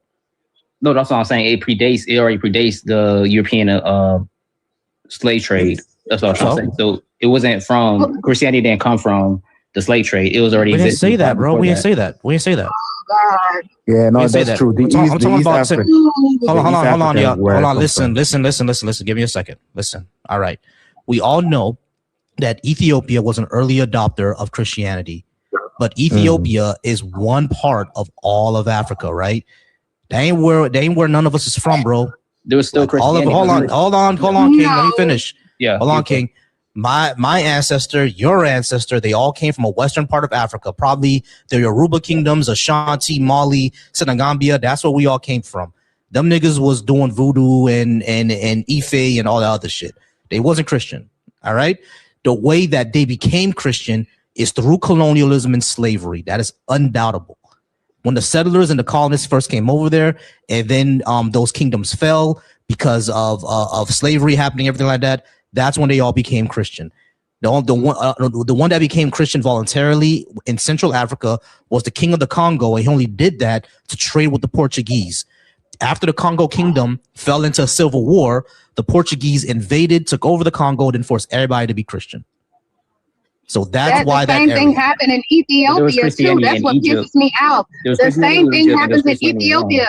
You had Abba Garima come with the Garima Gospels, and he was from the same place as the Kardashians. What they're from? What are the Kardashians? What nationality are they? Are Armenian. They are Armenian. Armenia. He came from Armenia. Like that shit, they didn't necessarily, they weren't oppressed in that way, but they kind of just, to keep the people safe, they kind of adopted that. Like okay, we gonna do what you do because we don't want no problems. That's all that shit, that's all that came from. Like when y'all speak on these things, you need to delve deeper into what it is, like have the historical context. No, that shit didn't start in Ethiopia. They adopted that shit because they had to preserve their people. The same way certain tribes in West Africa was like, look, you can take the prisoners of war as long as you keep my family safe, as long as my tribe is intact. All that shit was trying to preserve themselves, trying to keep themselves safe. Actually, that's false. You also mentioned Christianity. You also mentioned pause. Now, You also mentioned. I want y'all to go Google the shit. Damn. Yeah. So yeah. You also mentioned that that the Egyptians, that it was in Egypt. That's irrelevant, bro. We ain't Egyptian. All that is irrelevant, man. We're not Ethiopian. We're not Egyptian. The way that's my area. Yeah. The way that we became, meaning that our ancestors, the one from West and Central Africa, the way that we became Christianized is through colonialism and slavery. Egypt got fuck all to do with that, bro. Now we enslave you guys. The eastern part enslaved the western part. You were under the kingdomship of the Cushites and the Hamites. So the son of Ham, which was Cush, got a son named Cain. The Cushites never made it all the way to Western Africa. This is crazy. All right, but King, keep going. Yeah. So no, I was trying to say to Annie, we enslaved you guys. That's what I want to tell you guys. All right, man. Yeah, Christianity was already. Volcy, do you believe in dropping people? Yeah. To make room for other people. Can you start doing it? Yeah. Because I'm AI today, but damn it, these people are doing a lot. You know. No, we good. He's gone. We dropped them. We're good. All right, go ahead, King. Yeah, I was saying that it was already existed way before that's what I was trying to say. It already existed, but I was saying. It wasn't just to preserve or anything like that. It was happening through trade. It was already happening. Like it was already being naturally going different nations and countries. It wasn't just out of nowhere. It was actually already existed. Like Christianity? Yes. Yeah, no, I agree with that. That right. Once it entered Ethiopia, yeah, it started to spread. But a lot of these people kept their original traditions. They kept their original religion, and you even see that within European documents. It said that the people of Africa worship something else. Yeah, I don't disagree with that. Yeah, I don't disagree with that because there was other practices that were being, that was back in ancient times. I didn't say I didn't say those practices didn't exist, but I'm saying Christianity was around as well. So it wasn't it was just the main thing up there. There was other countries that are practicing other God, religion practices, but Christianity also existed. Christianity was around, but it didn't become the dominant religion in those regions until colonialism. Before that, it wasn't. Colonialism is what made it dominant because everything else was suppressed. So the reason why we're Christian today is because our ancestors were suppressed into the religion, not because it spread there naturally. No, but there were still Christians in Africa, though. King, do you understand what I'm saying? I understand that there were still Christians in Africa, right? What I'm saying is that it wasn't a dominant force. It wasn't a dominant religion until after colonialism. Before the scramble for Africa, the scramble for Africa happened around the 1830s. Actually, no, I get Before that, the majority of Africa was their traditional religion. Then in the 1901, that's when you see the majority religion in Africa was Christianity. So it was the scramble for Africa that made it that, not a natural process. Yeah, because you're talking about the Romans, right? And no, I'm not talking about the Romans, bro. I'm talking about colonialism. I said the 1830s. Rome didn't exist in the 1830s. I'm talking about colonialism. Colonialism is what made Christianity the dominant religion in Africa, period. Because before colonialism, it was not. Saying Rome was not here in 1830? The Empire of Rome fell thousands of years before the 1830s, bro. Okay. I didn't understand it. Wait, I wasn't addressing like the 1800s. I was addressing like the ancient times. Okay, yeah, okay. What I'm saying, King, is that I understand that Christianity was in some pockets in Africa for hundreds of years. What I'm saying is that what made it a dominant religion in Africa is colonialism and slavery. I agree. I see your point. So I came in right in the middle of the conversation. So I thought you were just saying that. Yes, I was thinking something else. That's what I was trying to address. But I also wanted to address something that Annie said like earlier. Sure, go ahead. Hey, tap the screen, y'all, because look, tap the screen. It's 133 people in here. Please tap the screen, or I'm gonna disconnect the chat because I'm AI and I can do that. But yeah, tap the screen, show your love to the host.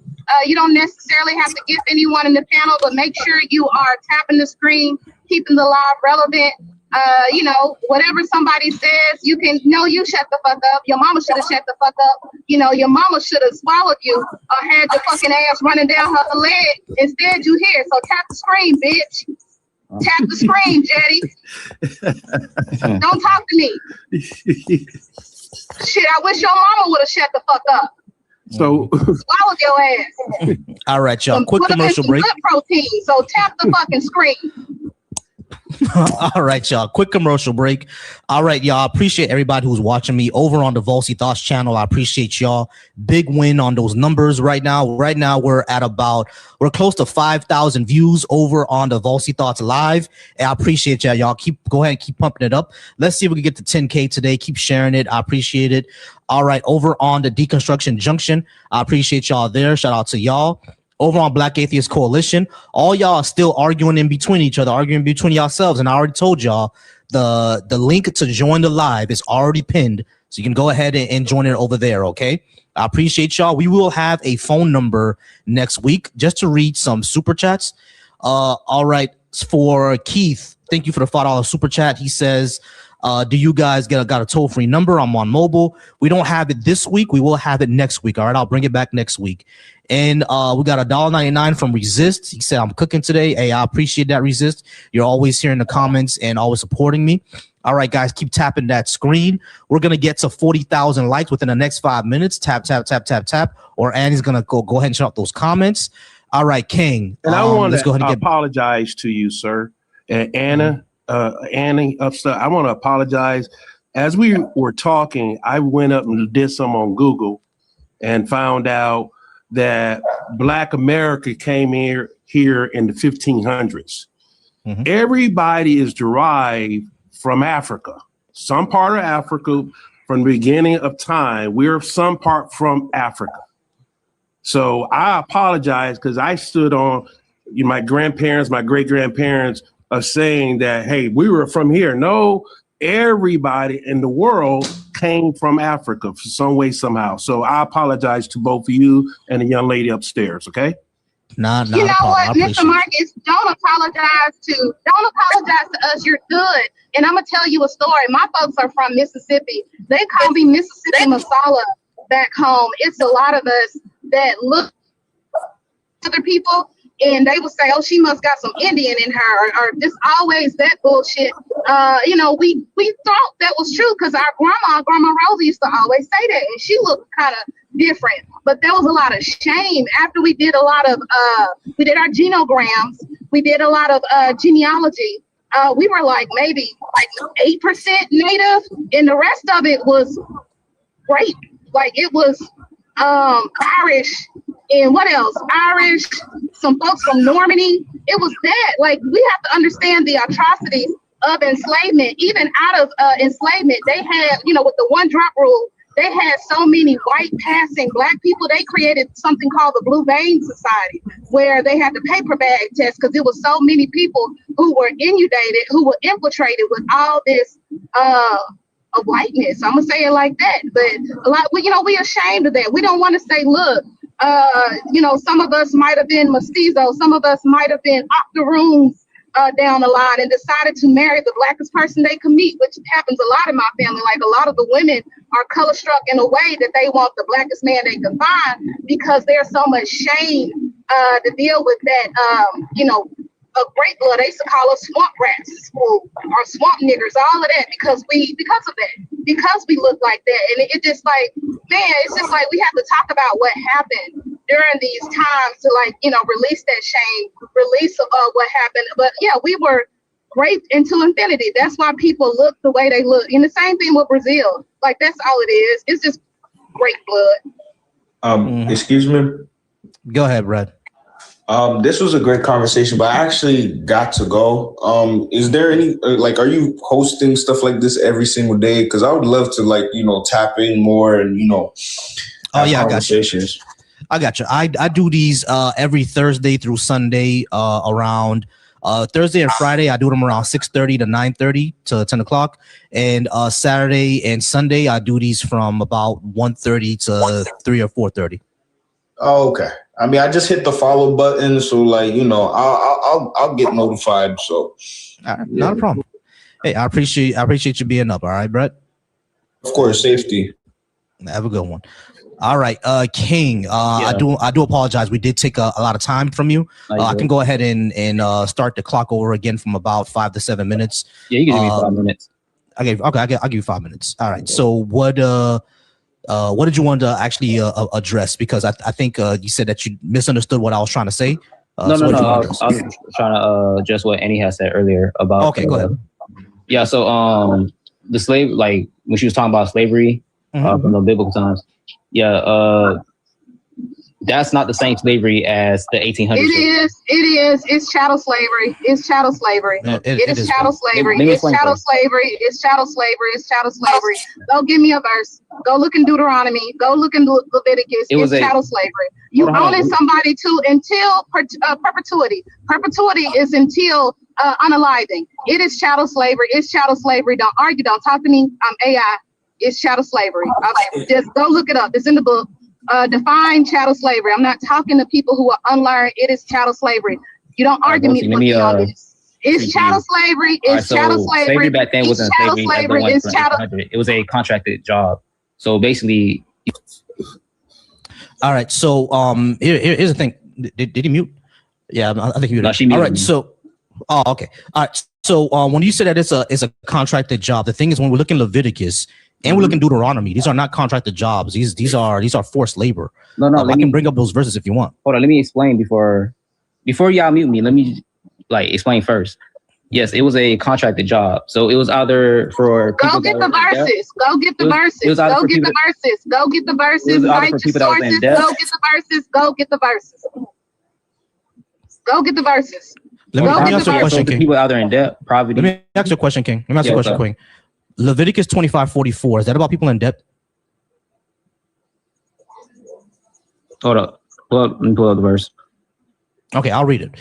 As for the male and female slaves who you may have, it is from the nation around you that you may acquire male and female slaves. You may also acquire them among the aliens residing with you and from their families who are with you, who have been born in your land. They may be your property. You may keep them as a possession for your children after you, for them to inherit as property.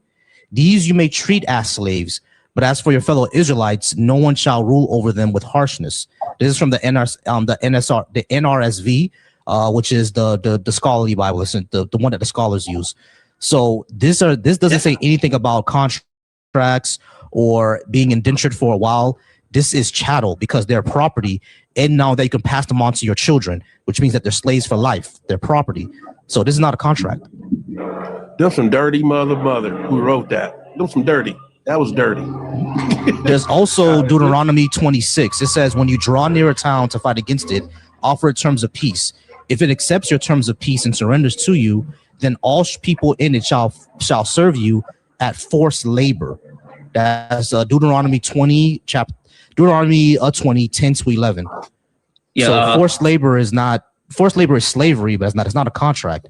Right, so these are two verses in the Old Testament that is complete chattel slavery. Like you can't say these are contracts. All right, Exodus 21 verse 2 to 6. If thou buy an Hebrew servant, 6 years he shall serve, and the 7th he shall go out free for nothing. What about foreigners? It was the same thing too. It was a law that was protected. No. That verse that you read is for Hebrews. I'm asking about the verse for foreigners. How you lie that quick? You just said for Hebrew people. Why you lying? Why I'm you not lying. lying? I'm not lying. You I'm lied, reading. but you said the same thing for foreigners. No, it's not. You lied that quick. Say the verse again, and we gonna spot the lie.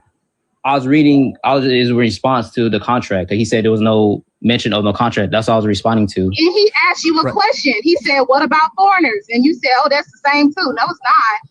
No, it's not, because the foreigners got something completely different. The foreigners you read in Leviticus 25:44. That's the foreigners. For the verse that you're talking about is for the Hebrews. Remember, it says in verse 46 of Leviticus 25:44, verse 46. It says, "You may keep them as possession for your children after you, for them to inherit as property. These you may treat as slaves, but for your fellow Israelites, no one shall rule over them with harshness." It makes a difference between the foreigners and the Israelites. The verse you're reading is about the Israelites. For the foreigners, they're chattel slaves. All right, I'll admit I was wrong on that one. Hold on.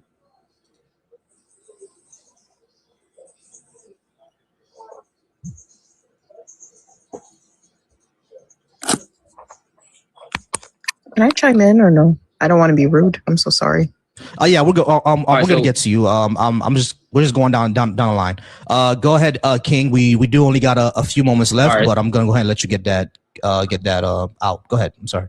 Yeah. All right. So no. All right. I'll admit I was wrong on that part, but it was for foreigners being for a social hierarchy and distinguish between the Israelites and outsiders. So it was a way to distinguish them. Mm-hmm. Yeah, sure. But still seems pretty gross. But go ahead and come back another time. We're gonna go ahead and move on to the next person. I do appreciate you being here, King. Next time, go ahead and come back here Thursday through Sunday. All right, bro. All right. Appreciate you. All righty. Yeah, y'all all right, go guys. ahead and tap the screen. Sorry about that. All right, y'all go ahead and tap the screen like Annie says. We're trying to get it up to 40K. She told y'all if we don't get to 40K, she's gonna turn off those comments, and that's exactly what happened. So go ahead and tap that screen. We do have a free box open. I'm sorry. Is your name Taj, right? Yes, sir. Yeah. All right, Taj. Now you said that you're deconstructed, or you don't believe in any type of religion? No, I said I'm Israelite. You're Israelite. All right, cool. Yeah, that was another brother that said about deconstructing. Got you. And Beige, what did you say again? Christian. All right, cool. And Mommy, how's it going, Mommy? Are you any type of religion? Not particularly. I'm more spiritual. More spiritual. All right, cool. Not a problem. All right. So Taj, we're gonna go ahead and talk to you now. You said that you are Israelite. I Yes, don't sir. believe that Black people should follow that doctrine either. Why do you think we should? I think we should because the problems that we have in the Black community, the way that traditionally, or we could just go straight from the Bible, the principles and the laws that they teach will correct our existence. It'll correct all of our problems within our community, and that's actually what would be liberating to us. The majority of the problems in our community are economic. So how would this solve this? Because the way to solve that is that we will actually have to address government policy, because that's the thing that affects us the most. So how would this religion actually help us affect that, unless it's telling us to take over America or something like that? Well, it actually does, maybe not in the way of traditional war, but how would our problems be economic? All right. So the problem, all the issues within the Black community can all be sourced back down to environment, and poverty is what causes a lot of things. It causes addiction. It causes even lack of critical thinking. It causes low education. It causes stress that leads to domestic abuse. You'll be surprised that domestic abuse is affected by poverty, as crazy as that sounds, right? So all these issues in America, at least, the Black community was specifically targeted in order to make poor, because they knew these things would happen to us. So the majority of our issues, and I'm not saying that we don't have internal issues, we do have internal issues within our community, right? Things like misogyny, inherited misogyny, things like that, right? Lack of delayed gratification, things like that are things that we need to resolve internally within our community, right? But externally, what compounds those issues, or even a catalyst up to those issues is the fact that we were made deliberately poor, and not just in America. The same thing happened in Haiti. The same thing happened to Jamaica. The same thing happened to all the countries in Africa. They were made deliberately poor. That's the issue with these. You should read the book How Europe Underdeveloped Africa. It goes into this as well. That's the reason why the majority of these issues existed, right? Economic, political, and social. Those are the issues. I don't see how becoming Black Hebrew Israelite, denying that we are African people, we're actually from the Levant. I'm not sure how that's going to solve anything. Well, I have a question. I have a question. I was okay. I'm It's the sorry. Go same ahead. question pretty much. Do you know how expensive it is to have a low socioeconomic status, to be poor? It is extremely expensive. Like, that's the same question. How is it going to help us? Like, what's going on? I would never be a Black Hebrew Israelite because I've seen how y'all are in my own profession. I hate y'all. I'll say that much.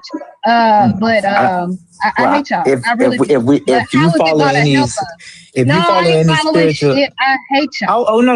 I wasn't telling you to follow. Okay, that's fine. I don't mind you hating me. I don't know you. You don't know me to hate me. I don't think that you I don't know you that. individually, but collectively, right, okay, I hate y'all cold. That's I see how y'all treat women and children. And that's like fine. a trigger the people that I have seen, I've never seen any more marriages within the Black community than I've seen in the Black, if you want to call it Black Hebrew Israelites, that's fine.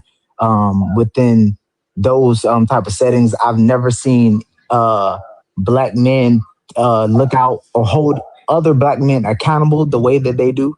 I've never seen them in any problems. I've never seen them be more supportive in the neighborhoods, some of the worst neighborhoods in the communities that we need the most. What I've do never they do? seen Because it I'm in the anywhere community else. Monday through sometimes Saturday, Monday through Which Friday. community What are do you? y'all do besides scream and Because I yell? know you were saying, I know that you were saying you were telling somebody to go Google something. So What Google do y'all and do? YouTube. No, I want to know. As somebody who is in the community, as somebody who has organized food drives and collaborated with other stakeholders, we have youth in the community. What do y'all do? Because I never see y'all out. We do youth violence seminars. We do food drives. We do all while type beating of y'all things. wives and kids. Hold on. Okay. See now. If you have so a that's case, the truth. hold on. While beating the shit out of y'all wives. Hold on. Let me. Everybody pause quick. All right. So Taj, I got you. Your temple. I say I'll call it because I'm not sure if it's a church or a temple, but your temple, I understand, does a lot of things in the community, like food drives, like youth groups, everything like that. I get that part, right? What I'm saying is that, and what Annie is saying is that in her experience, right, those temples don't be doing that. They just abuse their wives, they cheat on their wives, or they be hypocrites, etc. That's what they do. Now we can't. Of course, these are different experiences, right? We can't. You can't account for them, and she can't account for you, right? Those are different experiences. What I'm saying is that overall, you don't need this ideology in order to help you, because I'm an atheist, right? And everything that you said, I've done. Right, be out there with youth groups, be out there, collecting food drives, and I've done it with Christians, with the Nation of Islam, and some of them were Hebrew Israelites. I've done it with them as well. We can all do these things together. All we have to have is a mindset of helping out our community. It doesn't matter what religion that we're a part of. You can still do all that. We don't need to be Hebrew Israelite in order to address any of these issues. And I don't see how being Hebrew Israelite is going to address those issues. That's what I'm saying. Okay, thank you. I appreciate that. And so following, just to address what she said, it would be kind of hypocritical. That means you would have to hate everybody, because if a man was to beat his wife with I only let me talk. You address me. Can I finish? Yes, I didn't finish. I was gonna be quiet. I was gonna stay on mute. Hold on. Let me finish. Okay. This, if any man, I'm just clearing the air, and this is for all. I don't speak on just mine. I don't hate anybody else from another organization or whatever. It's actually promoted that we set forth the standard of how everybody in the world should be. I don't know what interaction she had. That's fucked up then. I hate y'all just like I hate the Triple K. So that would mean that you would hate everybody because I have discriminating taste. Shut up. Hold on. I have discriminating taste. If you defile, I don't want to be liked by everybody. I don't want everybody to like me. Damn, like what's wrong with y'all? Like I don't want every motherfucker to like me. But no, I for what y'all stand for, I cannot align myself with the misogyny, the looking at women and children like they're less than, making your wives call you Lord, making your, throwing your little boys out the house because they're coming into puberty, all that shit. I would never fucking align myself with y'all. I don't hate everybody. I specifically hate y'all Negroes collectively because y'all are fucked up. Just like I hate the Triple K. Y'all are not doing anything for women and children. That's a trigger for me. I don't have to hate everybody. I don't want everybody to like me. I don't even want, you know what I'm saying? Like, shit, you supposed to have discriminating taste. You supposed to believe in something, stand up for something. And what I stand for is probably going to hit a nerve with somebody else. That's fucking cool. But I'm going to stand on my fucking square and say y'all some bitches. Y'all don't like women like me. Y'all say women like me need to be cut down. I need to be, what do y'all say? I need to be submissive and shit like that. Fuck y'all niggas. I can say that just like I stand up to a Triple K and say, fuck you, bitch. That's fine. And I'm pretty sure you have a lot of people in the comments that's rooting for you. By all means. I'm just trying to. I don't give a fuck because ain't nobody paying this mortgage I had to pay today. Okay. That's all right. I don't need nobody to are we here for understanding? I can stand on my two by myself. All right. So hold on. I got you. Just a second. All right. So Annie, go ahead and just let him respond for real quick. All right. Just do that real quick. Annie, go ahead and let him respond. Go ahead, Tosh. Thank you. So back to what I was saying. To say that you hate us is to say that you would hate anybody in any organization, because in a single church, I'm pretty sure there's at least one person that's abusing his wife or not taking care of his kids. I hate all the niggas, all of them. I don't like none of them bitches either. You would have to hate the whole world. You in a church that's supposed to you would have to hate the whole world as a collective, because everybody everywhere does some type of wrong towards somebody. So what I'm saying is, by what you're saying, that's hypocritical, because everywhere somebody in some form or fashion is disrespecting somebody else in some form or fashion. Right. Whether it be physical abuse or go ahead. I got you. I think I just hold on. Someone's echoing. All right, cool. All right. So Taj, I think hold on, man. Y'all backgrounds are really loud. Y'all gotta mute up. Everybody mute up, bro. All right, cool. So Taj, I think the point that she's trying to get to, at least this is what I agree with and from what I've seen, when it comes to Black Hebrew Israelites, the ideology or the message that y'all spread around when it comes to like women, right, is that it puts them in a subservient position. And because of that, whenever you have an ideology that does that, abuse is going to happen all the time, because they're supposed to be subservient, they're supposed to be under you, they're supposed to listen to everything that you say. You're going to get abuse out of that, which is why she can't stand Black Hebrew Israelites, because they push that a lot, and honestly doesn't like Christianity either or Islam, because all these ideologies push that. They push those type of mindsets that a woman's place is beneath. Now, I mean, not equal to, but beneath. Once that happens, you are going to get abusive people all the time, 100%. You're going to get people who treat their wives right, who treat their girlfriends right, who treat their children right. That's going to happen, of course. But the ideology in of itself is that these people are beneath me because they have a vagina, and children are not. Our children are owned by me. They're not my ward. They're not humans that I'm raising up. Abuse will happen, and I think it's more of the case of that she hates y'all as an ideology, but not you personally as a person. Does that make sense? I get it. I get what you mean. I get. No, hold on. Let me respond. No, I don't like people speaking for me, because I try even sometimes I have to pause because I want to be really careful with my words so you can comprehend what I'm saying. I don't know you individually. I don't give a fuck who dislike me individually. I can stand on domestic violence being a public health issue, misogyny, these things being a public health issue, and in my profession, in my daily, journey, I don't advocate it. I don't like that. I don't give a fuck what organization you're a part of. I'm a part of a couple organizations. I can't align with people who turn a blind eye to that. Myself individually, because like I said, ain't nobody paying the mortgage at my damn house. Ain't nobody feeding me except me. So I can stand and say, look, y'all are fucked up as, collectively, as a people. I don't know who you are individually, but y'all are fucked up collectively as a people. Just like the Triple K is fucked up for all their isms, y'all are the same fucking thing to me. Okay, so I don't have to hate everyone. Damn, that's stupid. That's asinine. That's like saying if you hate one person, you gotta hate everybody. I'm along with that shit. No, I don't like y'all. I collectively hate yo. When I see them purple people eaters on the corner, I want to be a Karen so bad and be like, come round up these niggas. Do something. And I know that's bad, but I don't like y'all because of what y'all collectively stand for is fucked up. Y'all don't really be about that shit. Y'all be fucking macho to women and children, but that's it. Yeah. So do you understand what I'm saying? I'm Taj, like collectively. Go ahead. No, I'm sorry. I get that. I don't think it's not your turn, Abdul. It's not your turn, Abdul. Go ahead, Taj. I get it. I don't take no personal offense to anybody hating me, anything that I believe. I don't at all. I promise you I don't. Within 3 minutes. But just let's take a look at the circumstances here. Within 3 minutes, I've gotten I hate you without even knowing or hearing out a person, right? So let's just see who's collectively, not individually. I don't know you, man. No, I get. Let me. If you I'm let not me your sister. Okay. Well, Annie, I got you. So what I'm saying is, if you take a look at what's been said on the stage today,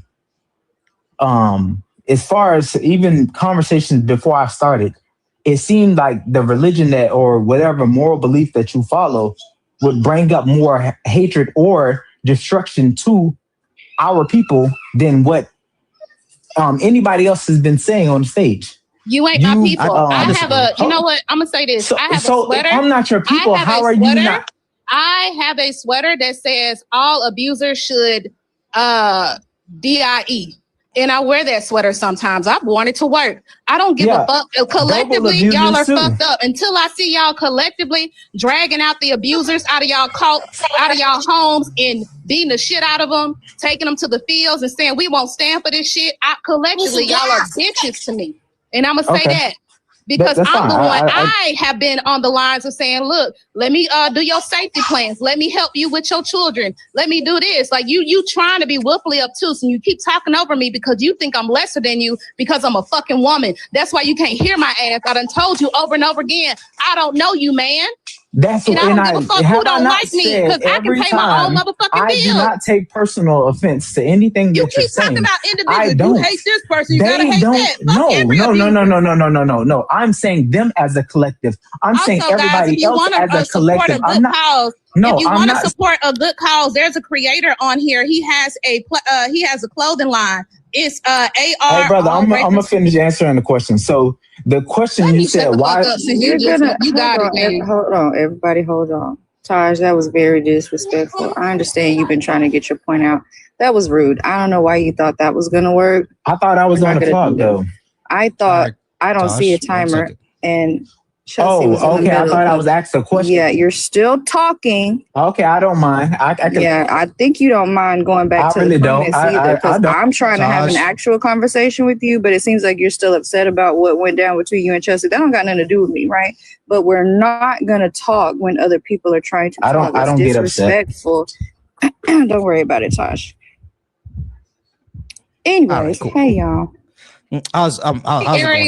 Ariel, I done drunk a Vietnamese coffee, 2 of them. I've watched Disney Plus all night, and I'm ready for the day. Go ahead and write your answers down because I'm ready for the day. I'm about to put on Disney Plus right now. I love your file. I love this.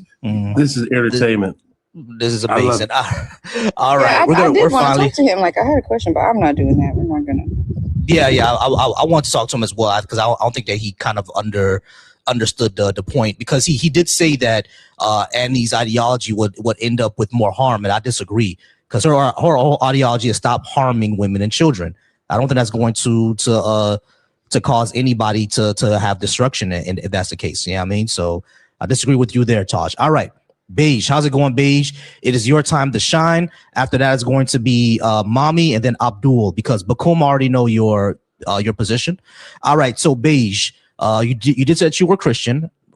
We do not believe that black people should be Christian.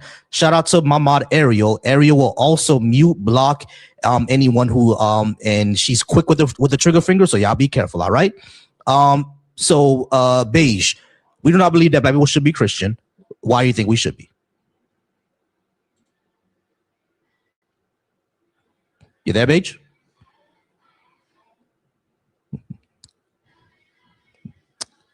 Beige going once. There you are. Can you hear me? Now I can hear you. Now I can hear you. Okay. I was telling you, I actually agree with the prompt. None of us should be Christian because we're not worthy. God, because we're not worthy? Because we're what? unworthy. We're unworthy. Oh, you unworthy. Oh no. I love myself. The greatest man you know is unworthy of God. Unworthy of what? And bye. Hold on, pause. What hold on, are you talking about? Hold on, wait. I need to understand this. We're not worthy of what exactly? His grace and mercy and his why love. not? Oh, why not? Shit. So Beige, talking about the Bible God? He's talking about the Bible God. Okay. All right, so Beige, do you understand how abusive this sounds? Because this is how abusers talk. You're not worthy of me. You're not worthy of my love. You're nothing without me. This is how abusers talk to their victims. Yeah. Hold on, Beige, hold on. This is how abusers talk to their victims.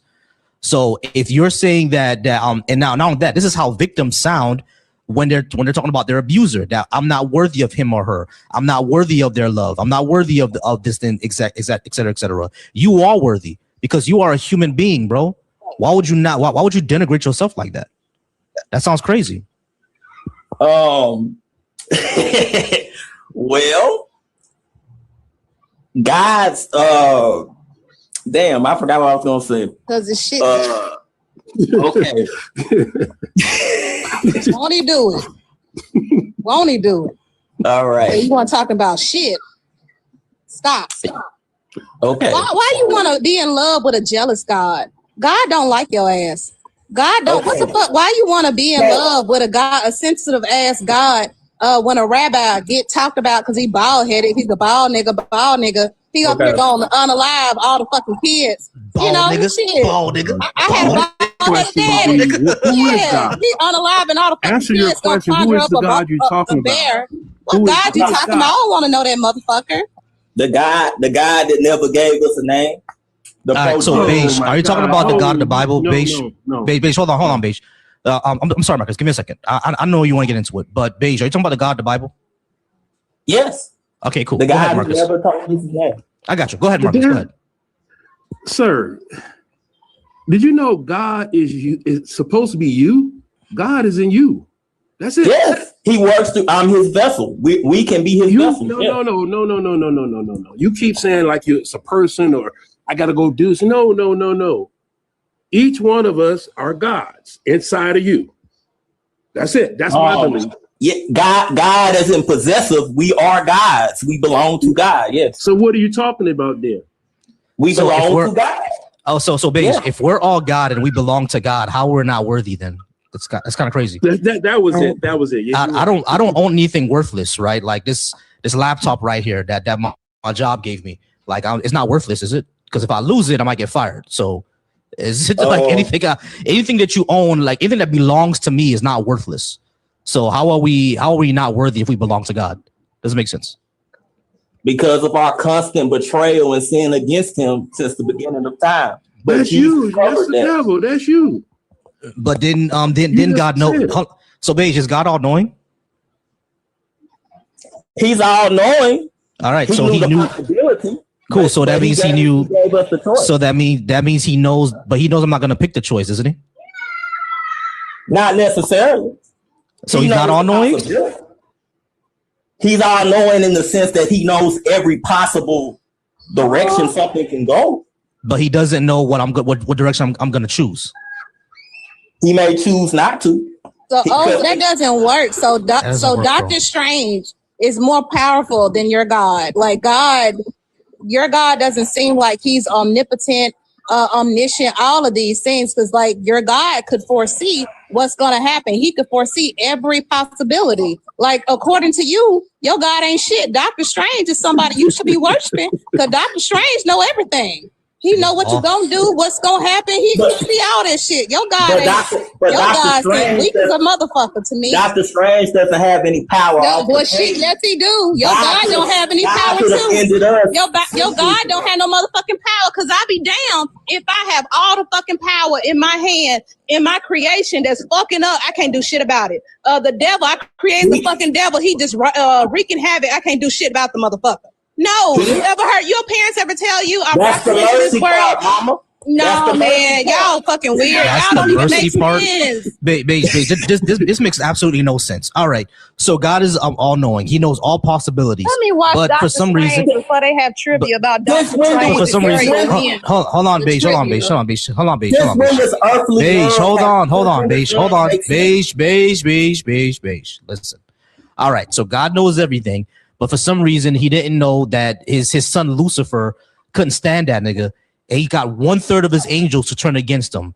This doesn't really sound like an all-knowing God or all-powerful God to me, because he could have lost. He didn't know the motherfucker was like, man, we about to get the fuck up out of here. We about to wreck this shit. Like, we about to overthrow this motherfucker. Get on 1/3 of the angels, and that took you by surprise. They supposed to be on creation. He watched that shit, didn't he? He watched all that shit. No, he didn't. They left. They know he didn't. They fucking left. They didn't want to be up there. I wouldn't want to be up there either. No, he whooped their ass. No, he didn't. No, he didn't. Yes, he did. Okay, man. All right, man. Whooped that ass. All right, so Beige. According to your comic book, God won this war, and now Satan is here on Earth wreaking havoc, and God still can't do shit about it. According to your comic book. Where's this Kank coming from? He allows us to do whatever. Where's this Kank coming from? So wait, see, he's allowing the devil to wreak havoc on his creation. Yes, he uses it to test our faith, and we have to suffer. But he's all knowing. Why does he have to test anything? He's all knowing. Why do you need to test anything if you know the outcome? You already know the fucking outcome, because you're supposed to be Dr. Strange in the sky. So why you need to test anything? You doing it for shits and giggles? Like, what are you talking about? To test? Sounds really cool. It doesn't make sense. I know I made you. I know what you're gonna do. I know what's going on. So I ain't gotta test you because I already know. And if I want to convert you to do this or make you do this, I can. It sounds like to me that your God in mythology got his ass whooped, and him and Satan or whatever negotiated, and now Satan got a corner office. He got all this fucking earth. Everything. Like, that's what it sounds like to me, that they fucking won. It sounds like your God is a bitch in the Bible. If you're gonna believe in that mythology, you got to think about it. If God is all these omniscient, omnipotent, omnipresent, all these motherfucking things, he should know this. Ain't testing me with shit because he a bitch. He couldn't even do shit about slavery. All them folks crying and pleading, please help me, Lord, all this other shit. No, they got strung up on oak trees in Mississippi and Louisiana. They couldn't do shit. Yeah, so what's the point of a test?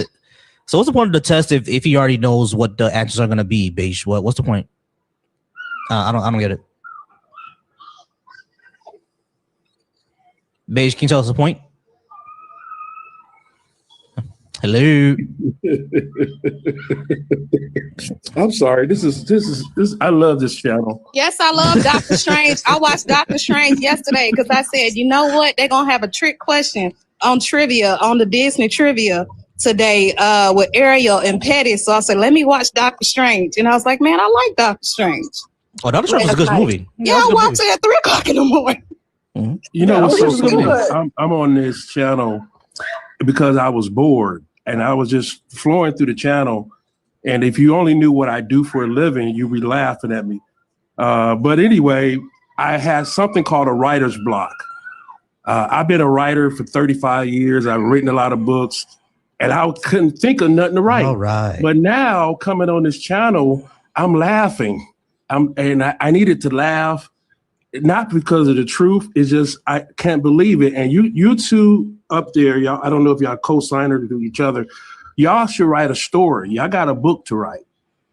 Mm-hmm. I just want to say that, and I'm going to get off of here, but I needed to laugh, and thank you. You didn't do anything wrong, but I love your energy.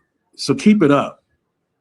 Hey, we appreciate you, Marcus. It's always good to hear another writer, because I write a lot and I be getting writer's blocks. And let me tell you, My wife is annoyed by the amount of shit that I come up with, and I'd be like, "Hey, babe, I come up with a new story today." She's like, "You didn't finish writing the other story." So like, I got so much shit to do. But y'all, just a quick commercial break. Y'all. Shout out to A. Appreciate the getting me to the goal. All right, y'all. Shout out to the Black Atheist Coalition. If you're watching me over there, you're arguing only amongst yourself because again, tap that link and then you could join me on the live, or you can call me in next week. Over on the Deconstruction Junction, once again, I appreciate y'all over there. Shout out to McTime over on Deconstruction Junction. He's always there, always being there to support me. And over on the Black Atheist Coalition, once again, huge win on the numbers. I appreciate that for everybody who's watching me over there.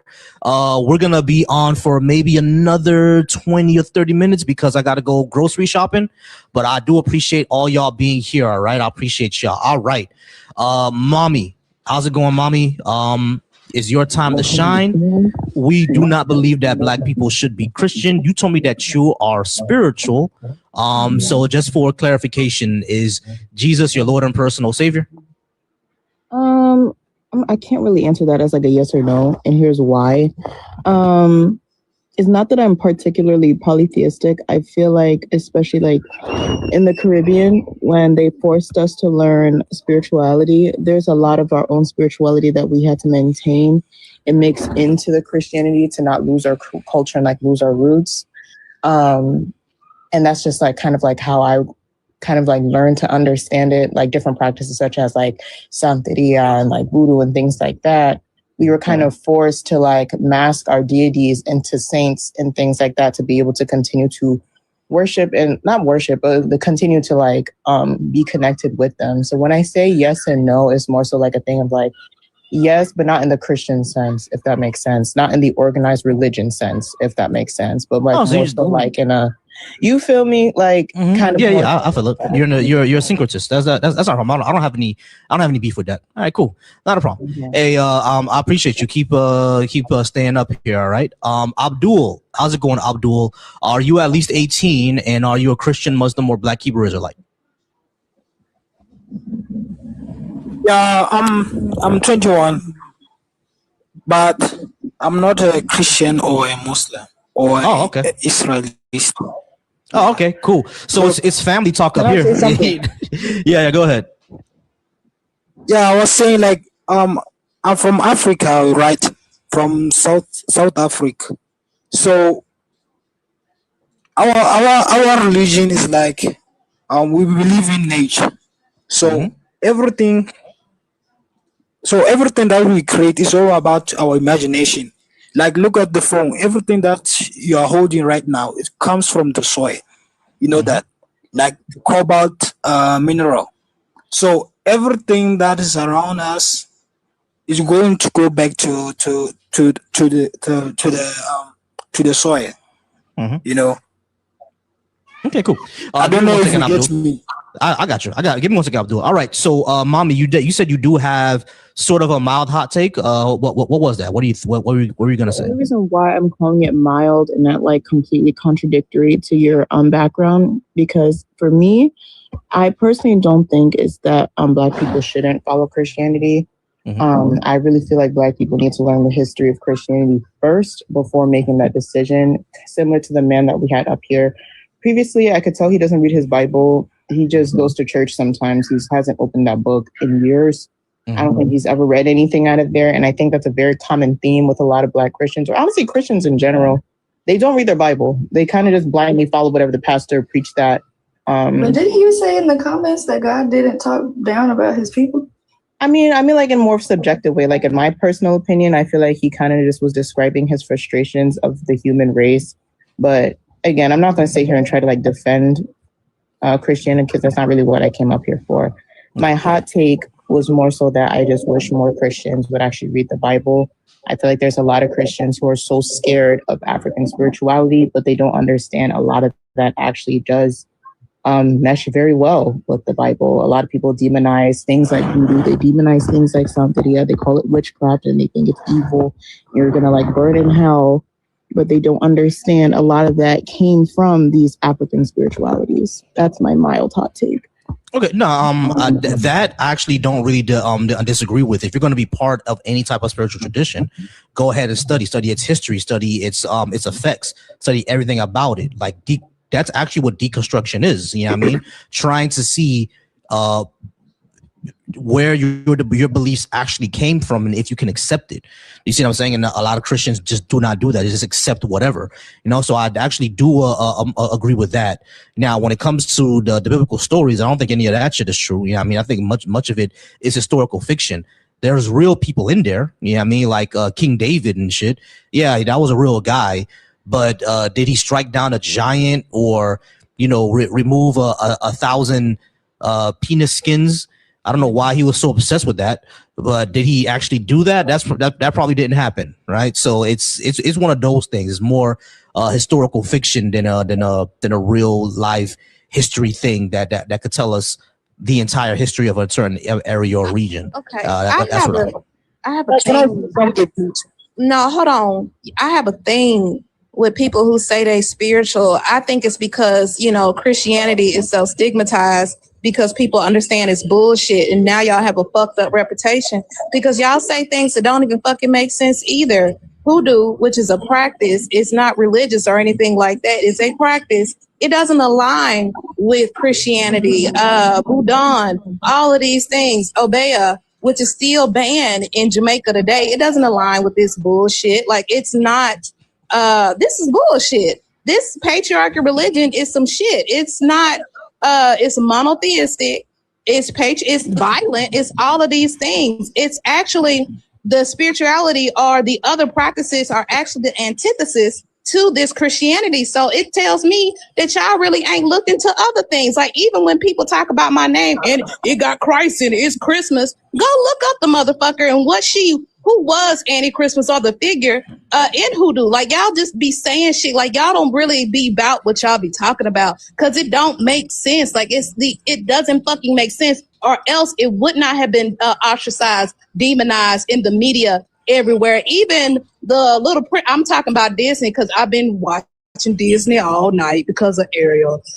Even with the Princess and the Frog, they're demonizing voodoo, all of that shit. So it's just like, man, please, like, y'all just be talking. Like, even with the American Horror Story, conflating two different figures and making it so spooky and horror and just horrific, and have Black people saying that's demonic, all that shit. Man, please, y'all are not.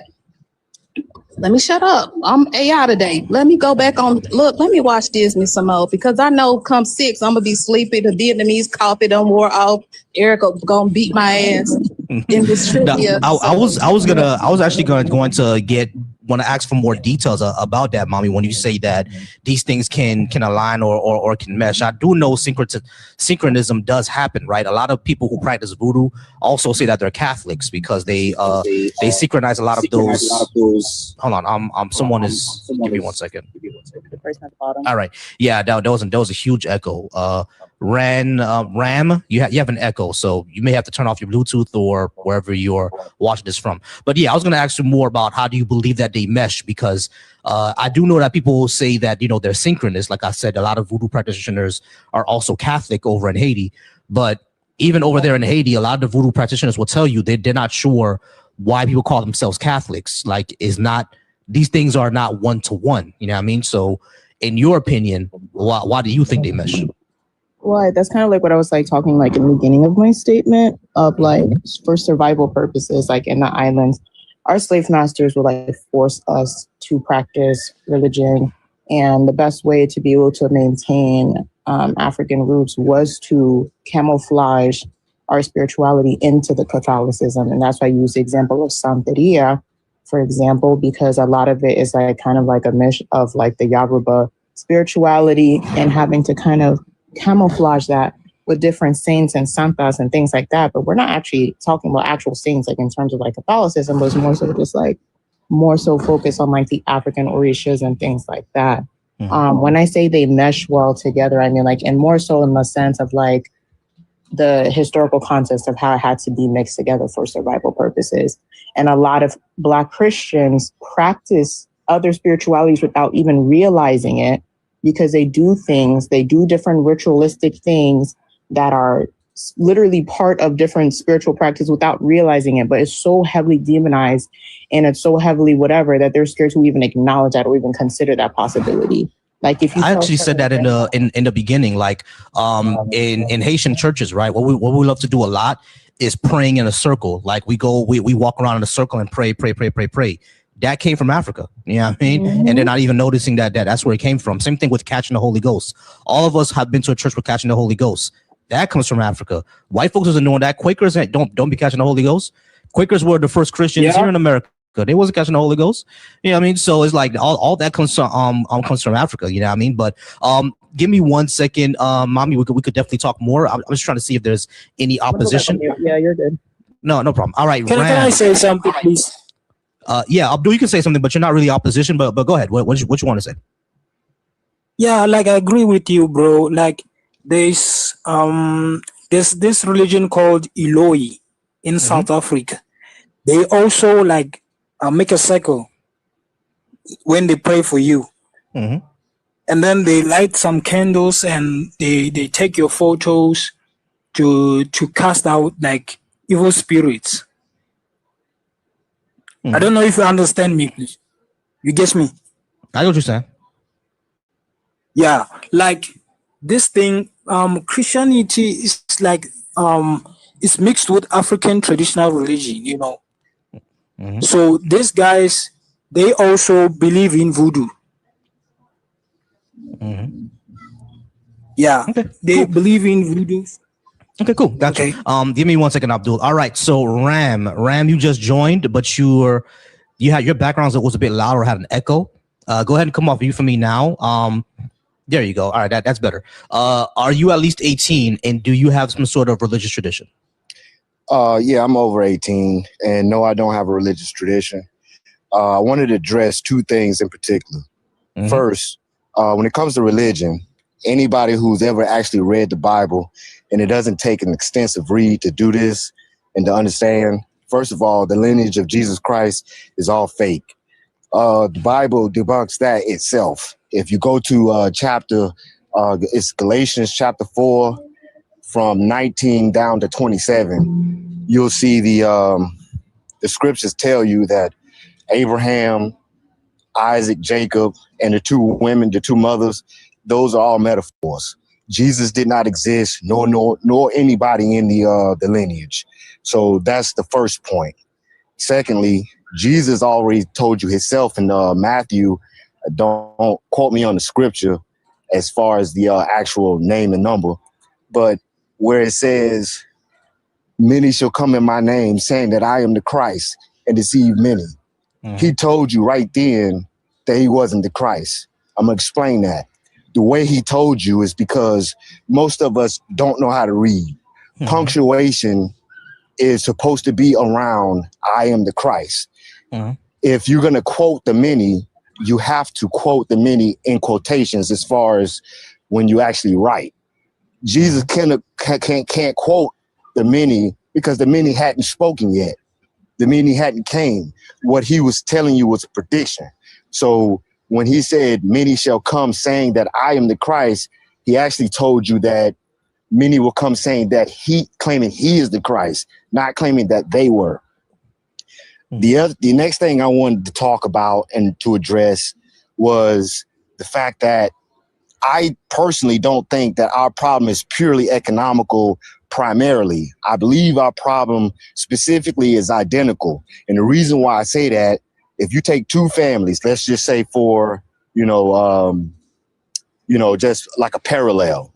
If you take two families, one family sticks together, the other family doesn't. They're in disarray. Whatever financial passion they want to pursue, the family that sticks together, they're going to become a wealthy family.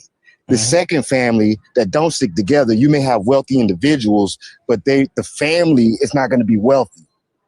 You see what I'm saying? And the reason why that is because they don't stick together. That's Black people's problem all over the globe. Next, if you identify with the the mental construct that black people were the first people on the face of this earth, it would be kind of idiotic to say that we weren't on every landmass. The reason why is because if you identify with the construct that all land masses were one, then black people were on all land masses at the same time simultaneously. Once Platonic shifts and those land masses spread apart, the land masses become like rafts. The people don't go anywhere; they stay on those land masses. So we were everywhere if you identify with that mental construct. So we weren't. All right. So we didn't. Hold on. Let me finish. We didn't. All right. Hey, that was rude. We're not doing that. Also, it is in quotations. Just wanted to let everybody know that. Fuck the Bible. Y'all know I don't fuck with it, but that's not true. No, it is not. It is not in quotation. So Ram, the quick correction that I needed to do. When it comes to all the land masses being together, Pangea, that was hundreds of millions of years ago. Humans didn't pop up onto the earth until about 300,000 years ago. So when where the continents are now, that's relatively where they were back then when humans first came up, about 300,000 years ago. Pangea is about, I think, 200 million years ago. So these were not at the same time. So yeah, sure, black people, like, because humanity came from Africa, right? So black people who look like us, we were the first ones around. The first Europeans were, brown skinned niggas with blue eyes. You know what I'm saying? They looked like us with blue eyes, but over time, over thousands of generations, that's when they started to get lighter skin. That's when they started to get smaller noses. And then when they walked over to the United States, that's when the skins got darker, and that's where you get the Native Americans from. But yes, everybody started in Africa. So everyone is a derivative of us, but that doesn't mean that the modern Western Africans were over in the United States before the time of slavery. There's just no evidence of that being the case. So let me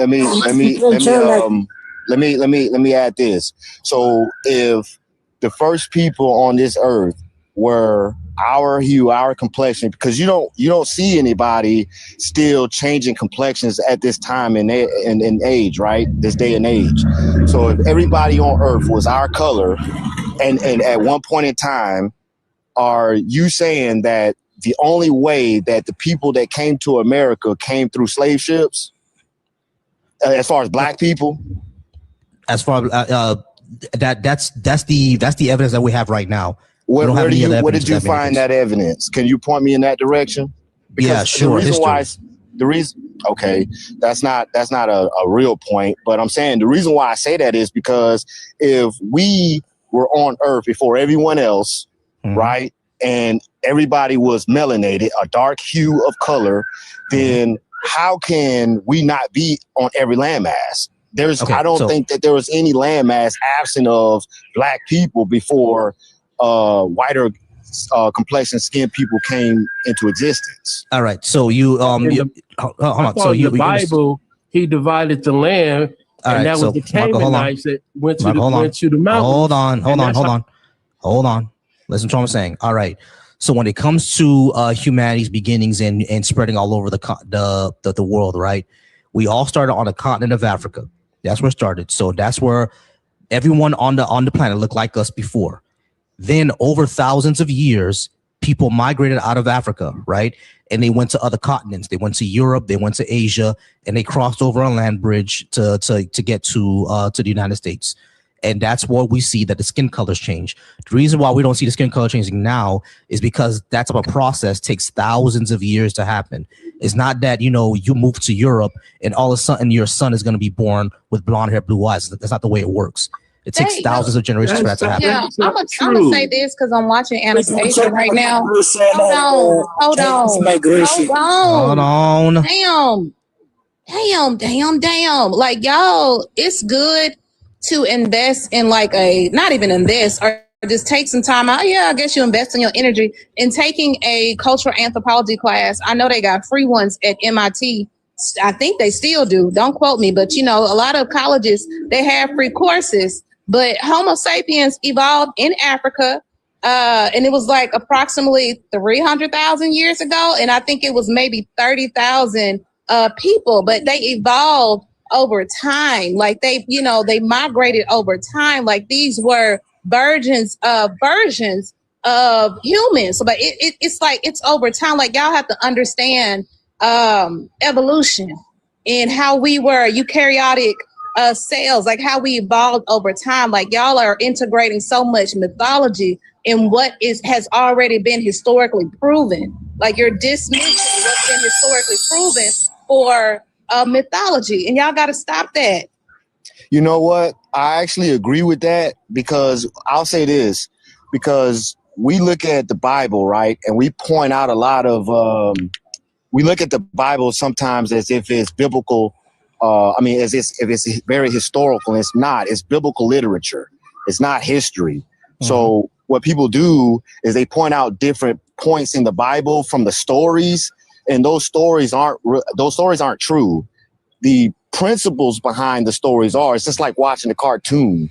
The characters in the storyline is not true. The principles are. So when you look at these stories and you try to identify with those stories, you're misleading yourself.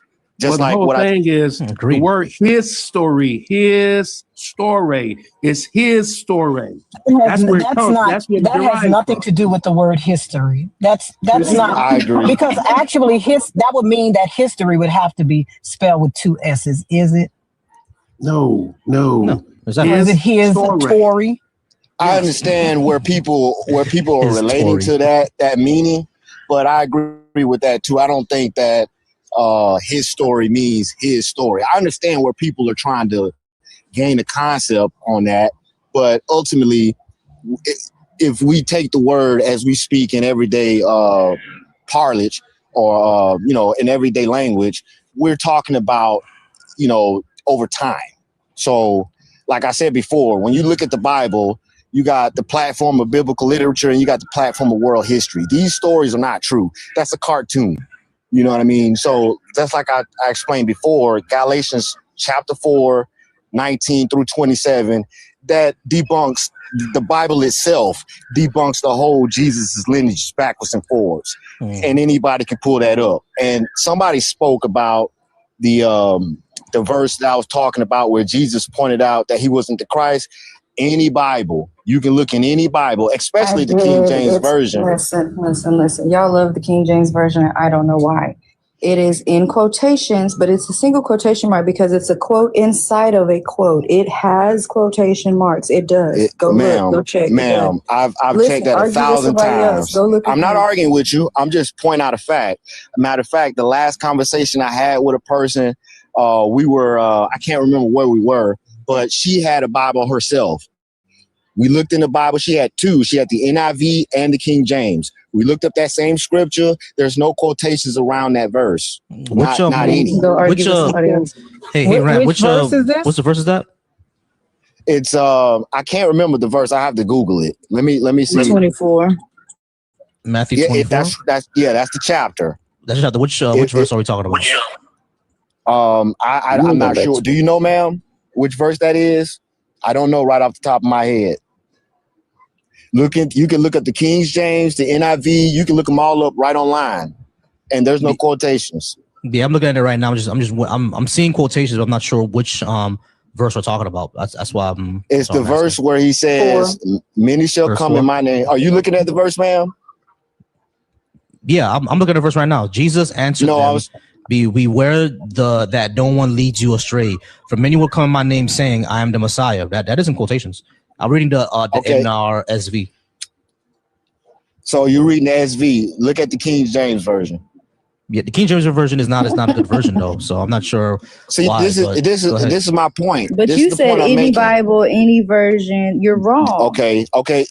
I'll accept that it's not in every version, but this is what I need you to take away from this. Sure. When you translate the scriptures into English, these words are in the English. Let me show you something. Let me finish. But you did say any Bible, any version. Okay, I just said that I just stood firm on my mistake. However, if you take any translation from that translates into English, why are the scriptures changing? I want y'all to see something. This is my thing. This is the quotation where it starts, right? That's a double quotation mark because that's a regular quotation. Then down here, there's only one. That's because this line is inside of the other quote. That's what you use those for. It's a double quotation. It is a quote within a quote. Now, let me ask you a question. Let's just be pure commonsensical, right? How can any person... Let's be what? Hold on. Commonsensical. Let's have common sense. Let's do that. Let's do that. So how can any person quote someone before they speak? That's you cannot do that. What the fuck are you? How can I quote a person before they actually say something? I'm telling you, this is what they're going to say. That's not a quote. It still is in this context. Yes, it is. Especially, we're talking about this stupid ass Bible. We're talking about fucking Jesus, who's apparently all knowing and can see the future and this dumb shit. But that's still not the point. You were still wrong. And if they didn't have quotation marks around it, I'm listening. It has quotation marks around it. Sir, that's a quotation. I will not be a writer for the last 35 years if I could not make quotes. How can you quote somebody that hasn't spoken? That's writing. All right, so that's not a quote. That's the writing. Hold on, Ram. Listen. This is how basically language works, especially the English language. You put quotation marks when someone is speaking, right? But then with that person who's speaking, who is saying something else, like saying, oh, this person is going to say that, they put the other quotation marks around it. That's simply how the language works, bro. Well, that's a quote. Okay. You can use a quotation to highlight words. Sir, we didn't write it. You're trying to tell us that they made a grammar mistake. We didn't write it. The point was you were wrong. It is in double quotation. It is. Okay, so then we don't care about the grammar part. We didn't write it. Let me finish what I'm saying. I stood firm on my mistake. I stood firm on my mistake. Okay, that's fine. But this point you're trying to make now doesn't matter. That was never. Can I ask you a question? It really doesn't. Can I ask you a question? We didn't write it, and that doesn't change the conversation we're having. Hold on, everybody pause. You're not going to be up here. Everybody pause real quick. Everybody pause real quick. Go ahead, Lords. Say what is his point? That's what I'm saying. That doesn't have anything to do with what we're talking about. What is his point? What are we talking about? He said everything to say what? The first thing that he said, the reason he brought this scripture up is because he was telling us that Jesus isn't saying other people will say they're the Messiah and deceive you. They're going to say, you know what I'm saying? Talking about him. He was saying basically Christ is saying, so like now. But I'm trying to figure out, like I've been listening since he came up here. What is his entire point? Who fucking knows? Yeah, I'm trying to figure that out too, Ram. I'm a bit bit confused. What are we getting to? Because I'm about to get up in about 10-15 minutes. So like let's try to get to the point where we're trying to get to, Ram. All right, so the person over on my YouTube asked me for my DNA. I have lots of wonderful Wakanda DNA. But go ahead. Who was speaking?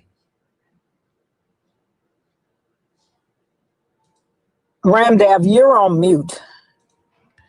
Oh, Ram, if you're speaking, we can't hear you. You're on mute. Hold on, let me invite him to unmute. Give me a second. You should be able to unmute now. If there you go. Okay, can you hear me? We can hear you now. Okay, so what is your entire point? Okay, so the first point I'm making is Jesus's lineage is not, the Bible itself debunks Jesus' lineage. And the scripture in the book, Galatians chapter 4, you can look through 19 through 27. I think it's verse like 22 and 24 or 22 through 24, where it tells you that the two mothers, Abraham, and the two children, that's Ishmael and Isaac, they're not literal people. They're non-literal people. It's a metaphor. Because of that, you can clearly see where Abraham and everybody that falls in that lineage cannot exist if these people, this first family doesn't exist. If they're non-literal, none of them could have existed. Nobody in that lineage could. So that's backwards and forwards. They start at Abraham and go all the way down to Jesus, and then anybody who's saying they're part of that lineage from there. Based on that, which is a fact from the Bible, according to the Bible, based on that, Jesus couldn't have quoted anybody. Okay, cool. Yeah. All right, y'all. Let's go ahead and keep it pushing. I don't think we have any more opposition, so let's just go ahead and chill and talk. All right. So, Lords, how you been doing? How you been doing, Lords? I'm all right. How you been doing, Volcy? Not too bad. A little bit just a little annoyed for the past couple of days because I've had the same person who harassed me on my Facebook talking about he's gonna come debate me. Finally came and completely shit the bed. Of course. Because if you tell them, like we were on Be Easy's live earlier, when you tell someone, give me evidence of your God outside of personal testimony, they have nothing. They are like Whitney Houston. They have nothing. Nothing. Right? Because they want to tell you, oh, I saw God and he came and tickled my toes and that's how I know he's real. They have nothing. It's always nothing. And the thing is, our conversation even went beyond that. It went into reparations, crime, all that good stuff, right? And it's so hilarious because there's a video on it. I have a clip on it on my page. Oh, I saw that. Watch. So that's who you were talking to. Yeah, that's who I was talking to. Yeah, that guy. So now yesterday, I think I'm put out the whole video of sometime this week, but he literally says that black people spend like 60% of our income on drugs. And I'm like, bro, how will we even pay our rent if that's the case? Oh my like, God. Insane. It's completely insane. I mean, I wonder where he got those statistics from. That's what I asked him. And guess what? You're like, oh, I seen it. It's my personal experience. Oh, like, well, yeah, no, we can't verify that because you can lie about everything. Right? Exactly. Like that makes sense. It makes sense that he did the same thing about personal testimony when it came to his God, because everything that he would say from then on is going to be personal testimony. Oh, I saw a bunch of people wasting money during the pandemic. Therefore, black people getting reparations, they'll just waste the money. Like, bro, that's not how this shit works. I know, but even if they do, who cares? It's their money to waste, right? Yeah, go back into the economy. If you give every black person $100,000 today and they spend it on coke and hookers, that was their fault. Other people, smarter people, are going to spend it on building their business up. Yeah, I mean, that's what they're going to spend it on. No, but the thing is, either way, right? Mm-hmm.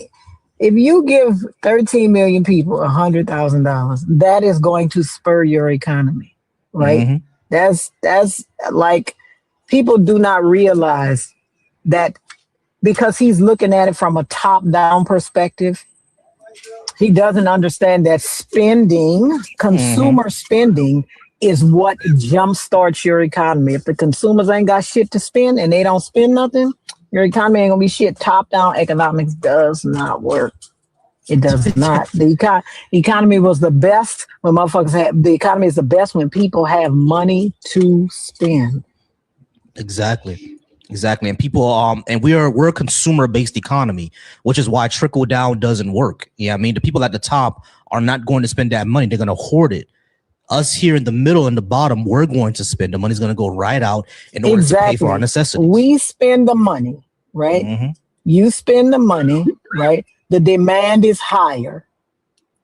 That allows you to hire more people, which in turn allows and pay bigger salaries, which in turn allows people to spend more money, and the cycle continues. Exactly. There is no such thing as top-down economics, no such thing at all, because the people at the top hoard their money. They don't spend it; they hoard it. They hoard it. We spend it. All right. We have one more guest, monarchist. I'm not sure how you put monarchist and anarchist at the same time. Yeah. I will just ask you a question. Sure. Do you know that that Christianity was in Africa before Europe? Oh God, here we go. All right. Let me get your age, please. And you think that we should be Christian? I mean, you can choose. Like, nobody's forcing you to be Christian. That's not what I'm asking. Do you think that black people should be Christian? If they want to. All right, cool. Are you Christian? Yes, I am Christian. All right, great. I don't think that you should be Christian either, because this was the religion of our enslavers, and Christianity being in Africa before Europe. Even if that was the case, which I don't think is, but even if that was the case, so what? It was. Doesn't make it true. I mean, my friend was it? It wasn't. Ethiopian Orthodox, and Here we go. Here we go. He has a clear When did Ethiopia get Christianity? Well, when did the king of Axum adopt Christianity? Wait, let me. I got a question for you too, man. Hold on, let him come back. I think he had to Google it real quick. Making me laugh again. It was Christian in the fourth century. Sorry, you can look it up. All right, so this is my question for you. All right, so and Anarcho, sure, the king of Aksum adopted Christianity somewhere around the 4th century. I know. So what makes you think it was in Egypt? Do you know that the Romans controlled southern Egypt in the 1st century? Yeah, but it spread non-violently. No, but do you know that the Romans controlled controlled southern Europe in the 1st century? And Christians were in southern Europe in the 1st century? Yeah, they were missionaries. Yes, they were missionaries in southern Europe in the 1st century. When is the 1st century? Like 0 to 180. Is it before the 4th century? Yeah, but it was one of the first Christian nations also. That's not what you said, though. That's not what you said. You said that it was in Africa before it was in Europe. And it was only missionaries. Yeah. No. Who was the first bishop? Who was the first bishop? Who was the first bishop of Ethiopia? Who was the first bishop of Ethiopia? Let me look. He's gonna go look. All right, so Anarcho, come back. You don't have to go look. Come back. Just come back real quick. Just come back. All right. You don't have to go look. Listen. Sure. This is our point. Greece adopted Christianity in the 1st century. Greece is famously in Europe, so that means Christianity was in Europe before Africa. All right, fine. I'll give you that. But you have to admit that Ethiopia was one of the first Christian nations. Armenia was the first. They may have been the first. Who translated their Bible into Ge'ez? Who did that? Do you know that? I do know. Okay. His name is Abba-Garima. Who was Abba-Garima? He was the son of a Roman emperor. Mm-hmm. Yeah, I'm gonna need y'all to stop doing this. The Ethiopian king converted. And also, the majority of Black people in the U.S. are from West Africa. How long do you think it would take to get from Ethiopia to Ghana on a camel? A pretty long time, I guess. Mm-hmm. Mm-hmm. Where was Christianity? When you go to Genesis 10 and you read the Table of Nations, I want you to tell me if you see a West African country in that Table of Nations. Well, a South African country, a Central African country in that Table of Nations. Yeah, you won't. So, Anarcho, number one, Christianity was not in Africa before it was in Europe. And number two, yes, Ethiopia was an early adopter. So what? That doesn't make the religion true. It doesn't change the fact that Christianity is still the religion of our enslavers. Because again, like Lord's pointed out, we are from Central and Western Africa, which took the brunt of the Atlantic slave trade. Okay. But hold on. My thing is, when y'all come up here talking about Ethiopia, y'all should know everything about Ethiopia and Christianity. You should know what the Garima Gospels are. You should know all of these things. Lord shouldn't have to, be teaching you anything. You should know. His claim. He said his friend was from Orthodox. It's not even his information. Oh, yeah. In addition to that, if you think about one thing, the contingent character for the Christian religion is Jesus, correct? So there's a verse in the Bible where it says that if Christ did not rise, then our preaching and our faith is in vain. Because Jesus is the primary character that is being related to as far as the Christ, if Jesus didn't exist, then that debunks the whole religion in itself. And again, the Bible truly debunks the existence of Jesus himself. So if it's not real, that's like believing in Santa Claus, the tooth fairy, etc. If it's not real, you know, you're just following a religion just because ultimately I truly think that it's based on associations, not because it's spiritual or it has any other thing like that. It's all about community. Association. Right. Yeah, it's all about the community, because whenever you meet people who are afraid to leave Christianity, they all tell you the same thing. They don't want to lose their people that they're with.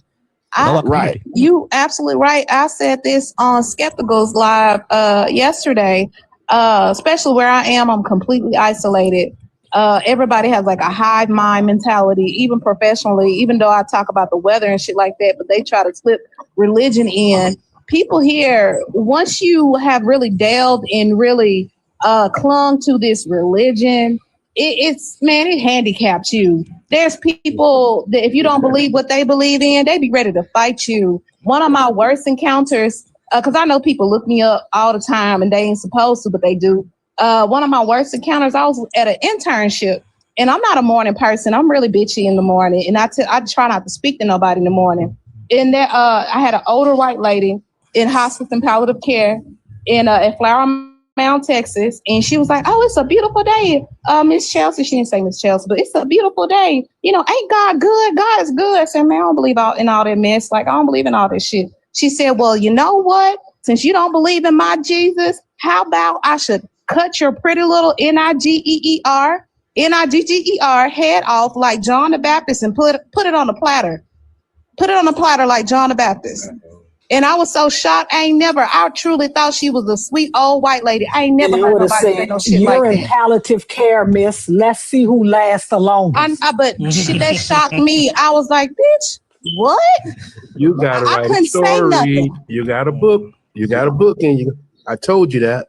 I couldn't say nothing. I walked to my supervisor's office. Even I don't like my family. I'm graduating with my master's. I'm speaking at on May 16 at the Caesar Dome. Them motherfuckers call me all sorts of Jezebels and everything like that. Let me tell you something. Couldn't no bitch who got one foot in the grave and another one on a banana peel tell me anything. That would be the worst 15 days left of that bitch life. The worst. Oh, God. I was tiptoeing, and I said, in case they look me up, because I know they're going to look me up, man, I don't want no problems. Because that shit scared me. I said, these folks crazy. I got a violation, so y'all be easy. Yeah, they got a violation. I'm sorry, y'all. Damn it. I'm just saying, that would be the last worst 30 days of your life, baby. You be done lived all that time. That'll be the worst last little 30 days of your life, baby. I wouldn't have said anything to you.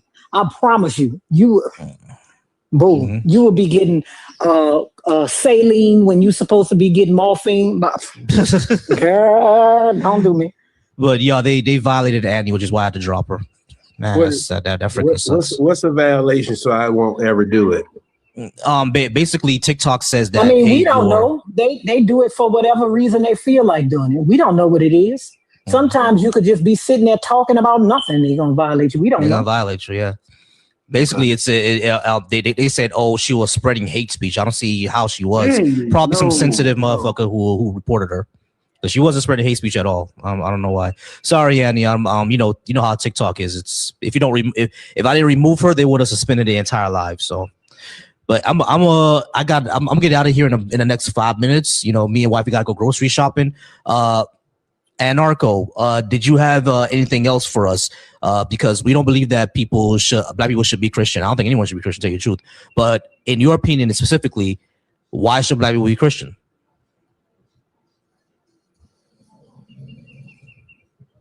You there, Anarcho? He's mute. Yeah, you're on mute, Anarcho. I don't know if you know. You're on mute.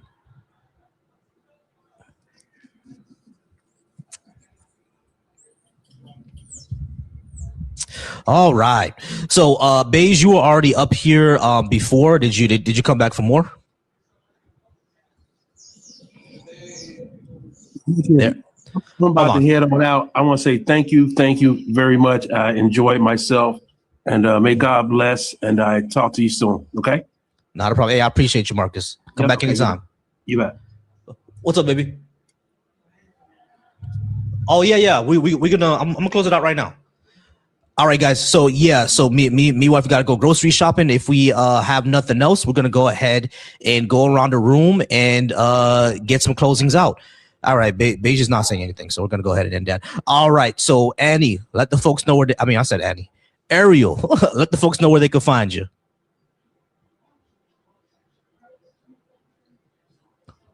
Ariel, what the hell's going on today? Can y'all hear me? We can, but sometimes she's still on mute. Yeah, she's still on mute. I don't think she hears it. All right, cool. No problem. Lords, let the folks know where they could find you. You can find me anywhere on any Atheist Live. We're gonna convince you to go live on your own page one day. One day I will. One day I will. One day she will, y'all. And Ram, I do appreciate you being up here. Do you do lives as well? No, I'm actually I actually was just listening to the conversation, and I clicked in to join. So I appreciate you having the conversation, and that's it, man. All right, not a problem. I appreciate you being here. Ariel, I'm not sure where she is right now, but y'all can. Oh, there she is. I was gonna go ahead and end off the live, Ariel. I was gonna let tell the people tell everyone to let them know where they can find you. Okay, yeah. I do live every Sunday. We have one tonight, 6 p.m. Everybody in the chat is Petty Idol's birthday, so y'all come through so we can celebrate her and do some games tonight. But yeah, every Sunday here on TikTok, y'all can find me 6 p.m. Central. Awesome. Hey, W Petty Idol. All right, y'all. So W Petty Idol, and we'll definitely be there to support. But y'all, I appreciate all y'all today. Gonna just drop you real quick, Ariel. Appreciate y'all for being here. We did get to 46K likes, y'all. Big W on the likes. Big W on the views as well. We reached at least 2,000 views on every single one of my platforms. I really appreciate that, y'all. Shout out to the Black Atheist Coalition. Shout out to the Deconstruction Junction. And definitely shout out to my channel, Volcy Thoughts. Shout out to Resist. Shout out to Why Weed. Shout out to Libra and to Here for being the amazing mods and being on my mod team. Y'all, I appreciate all y'all being here. I always end these lives by saying every man should be soft. That means secure, affectionate, wise, flexible, and thoughtful. Every man should be soft. I appreciate y'all. We're going to go ahead and end this off right now.